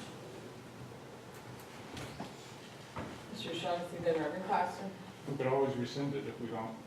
If we passed it tonight and it didn't work out, we could rescind it. As I sit here knowing that this is my last. Say so. Yeah, let's say This is my so. last vote. The superintendent said that there would be no problem, if I understood correctly, there would be no problem in financing. So if that's the case, then I don't see why we should not vote tonight. And if the problem arises, it can be rescinded. I'll be sitting out there with Safe zone. I just one other question. If the purpose of this study for the pre-K was not to get valid data that we could use to go forward, what were we doing it for? I didn't say that it was useless. That wasn't me that said it was useless. I believe it was Dr. Schubert said no. Instead, it wasn't the data we wanted. It didn't answer all the questions we had. Not that it was useless. It wasn't complete. Well, I guess I'm questioning what is it useful for, but that's another discussion. What are we gonna use what we got? When we get through with this presentation that we're gonna have the next time, what will that data help us to do? Forgetting this, what's that gonna? Well, I mean, I think it's just gonna help us to understand some more things about this than we already had. So, again, we learned some things from the data that we collected. We learned that that maybe transportation wasn't as important as we thought it was. We learned that people want to go close to their home, and I think Mr. Shaughnessy has a good, something that I told that he said the other day, that's a good backup to that argument, showing the distances of the homes in Mahar. So those are pieces that we did learn some things. I mean, did we learn how many people plan to get pregnant in the next 10 years and have a 4-year-old going into our UPK? No, we didn't learn that. That's not, that was beyond the scope of what we've done. But I'm pretty sure at different times there'll be more born because it's something that they would do. Yes, but I think there is data that there is information that we received from the data that we have. Now, hopefully there'll be a lot more of the surveys that were filled out at the screening, so we can have a bigger sample. But I think we did learn some things. Did we learn everything we needed to know? Absolutely not. But we did learn some things. So you could give us options for funding the building project. Correct. Before the next meeting. Well, by the next week. By the next meeting. Yeah, I think. By the packet for the next meeting? By the packet for the next meeting. I think we By the can packet give for the some next options on Okay, we'd how have we can options for finance. financing the building project. In the meantime, you're compiling data from the additional questions that were asked at kindergarten registration. And when will that be ready? Just a question. Well, once we have it all back there, we're said it has been, they will do all the work for us. Okay, and how long will that take? Ballpark. Oh, it'll probably take a few days as soon as we get it. I talked to Ken Chalky a few days ago, he's just waiting for us to send him the information so we can plug it in. Might we have it by the next board We meeting? might. I don't want to overpromise and underdeliver. That's the way it's good. We still have 18 teachers and 4 administrators and a bunch of support people to hire also. Yes. Are we willing to table this until after the next meeting, when that day comes, and bring it forth again and see what that's? Do you think there's a chance that you might revise it to include information that we go in? So why don't we withdraw this one and we will bring it forth again with information about options. It's up to you. It's your resolution. Mr. Shaughnessy, how, Well, you're talking about we as can I said, rescind? this is the same, this is essentially the same, this is how we decided to do the $137.5 million high school project. Same resolution. The whereas is different, the preamble is different, but the action is the same.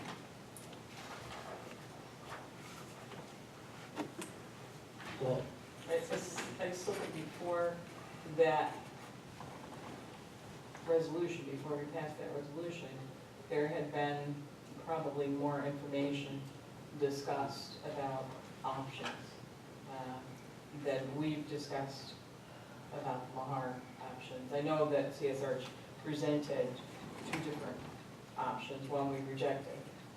There's only one that we would entertain, and that's the one that you identified in the resolution.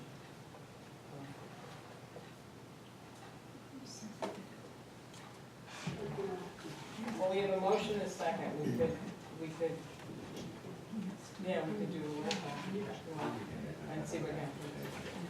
Okay? What is there? Wait, what's happening? Yeah. Roll call.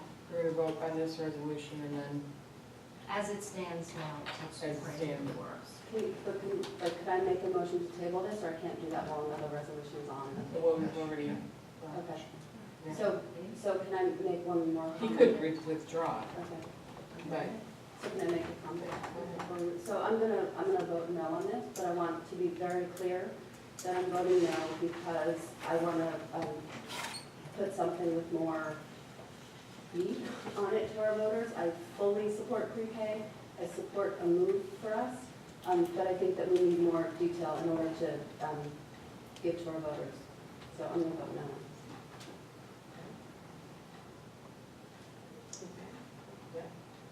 Reverend Costa? Yes. Ms. Lau? no. Reverend Childs? yes. Mr. Michael? Yes. Mr. Shaughnessy? Yes. Dr. Jacobowitz? No. Ms. Shear? I'm torn. I fully believe in pre-K, you know, we've all gone to Albany and lobbied for that, and, you know, the funding's been stagnant for years. I'd like to think that more money's gonna come from the state or federal government. I really don't know if I can believe that at this point, since it's been stagnant for so long. I would like to see this moved. I would also like more details, but if, knowing we can rescind it, moving forward, I still would like more information, I would say yes. Ms. Collins? For all those same reasons, at this moment, on this resolution as it stands, I'm going to say no. Motion passes 5-3.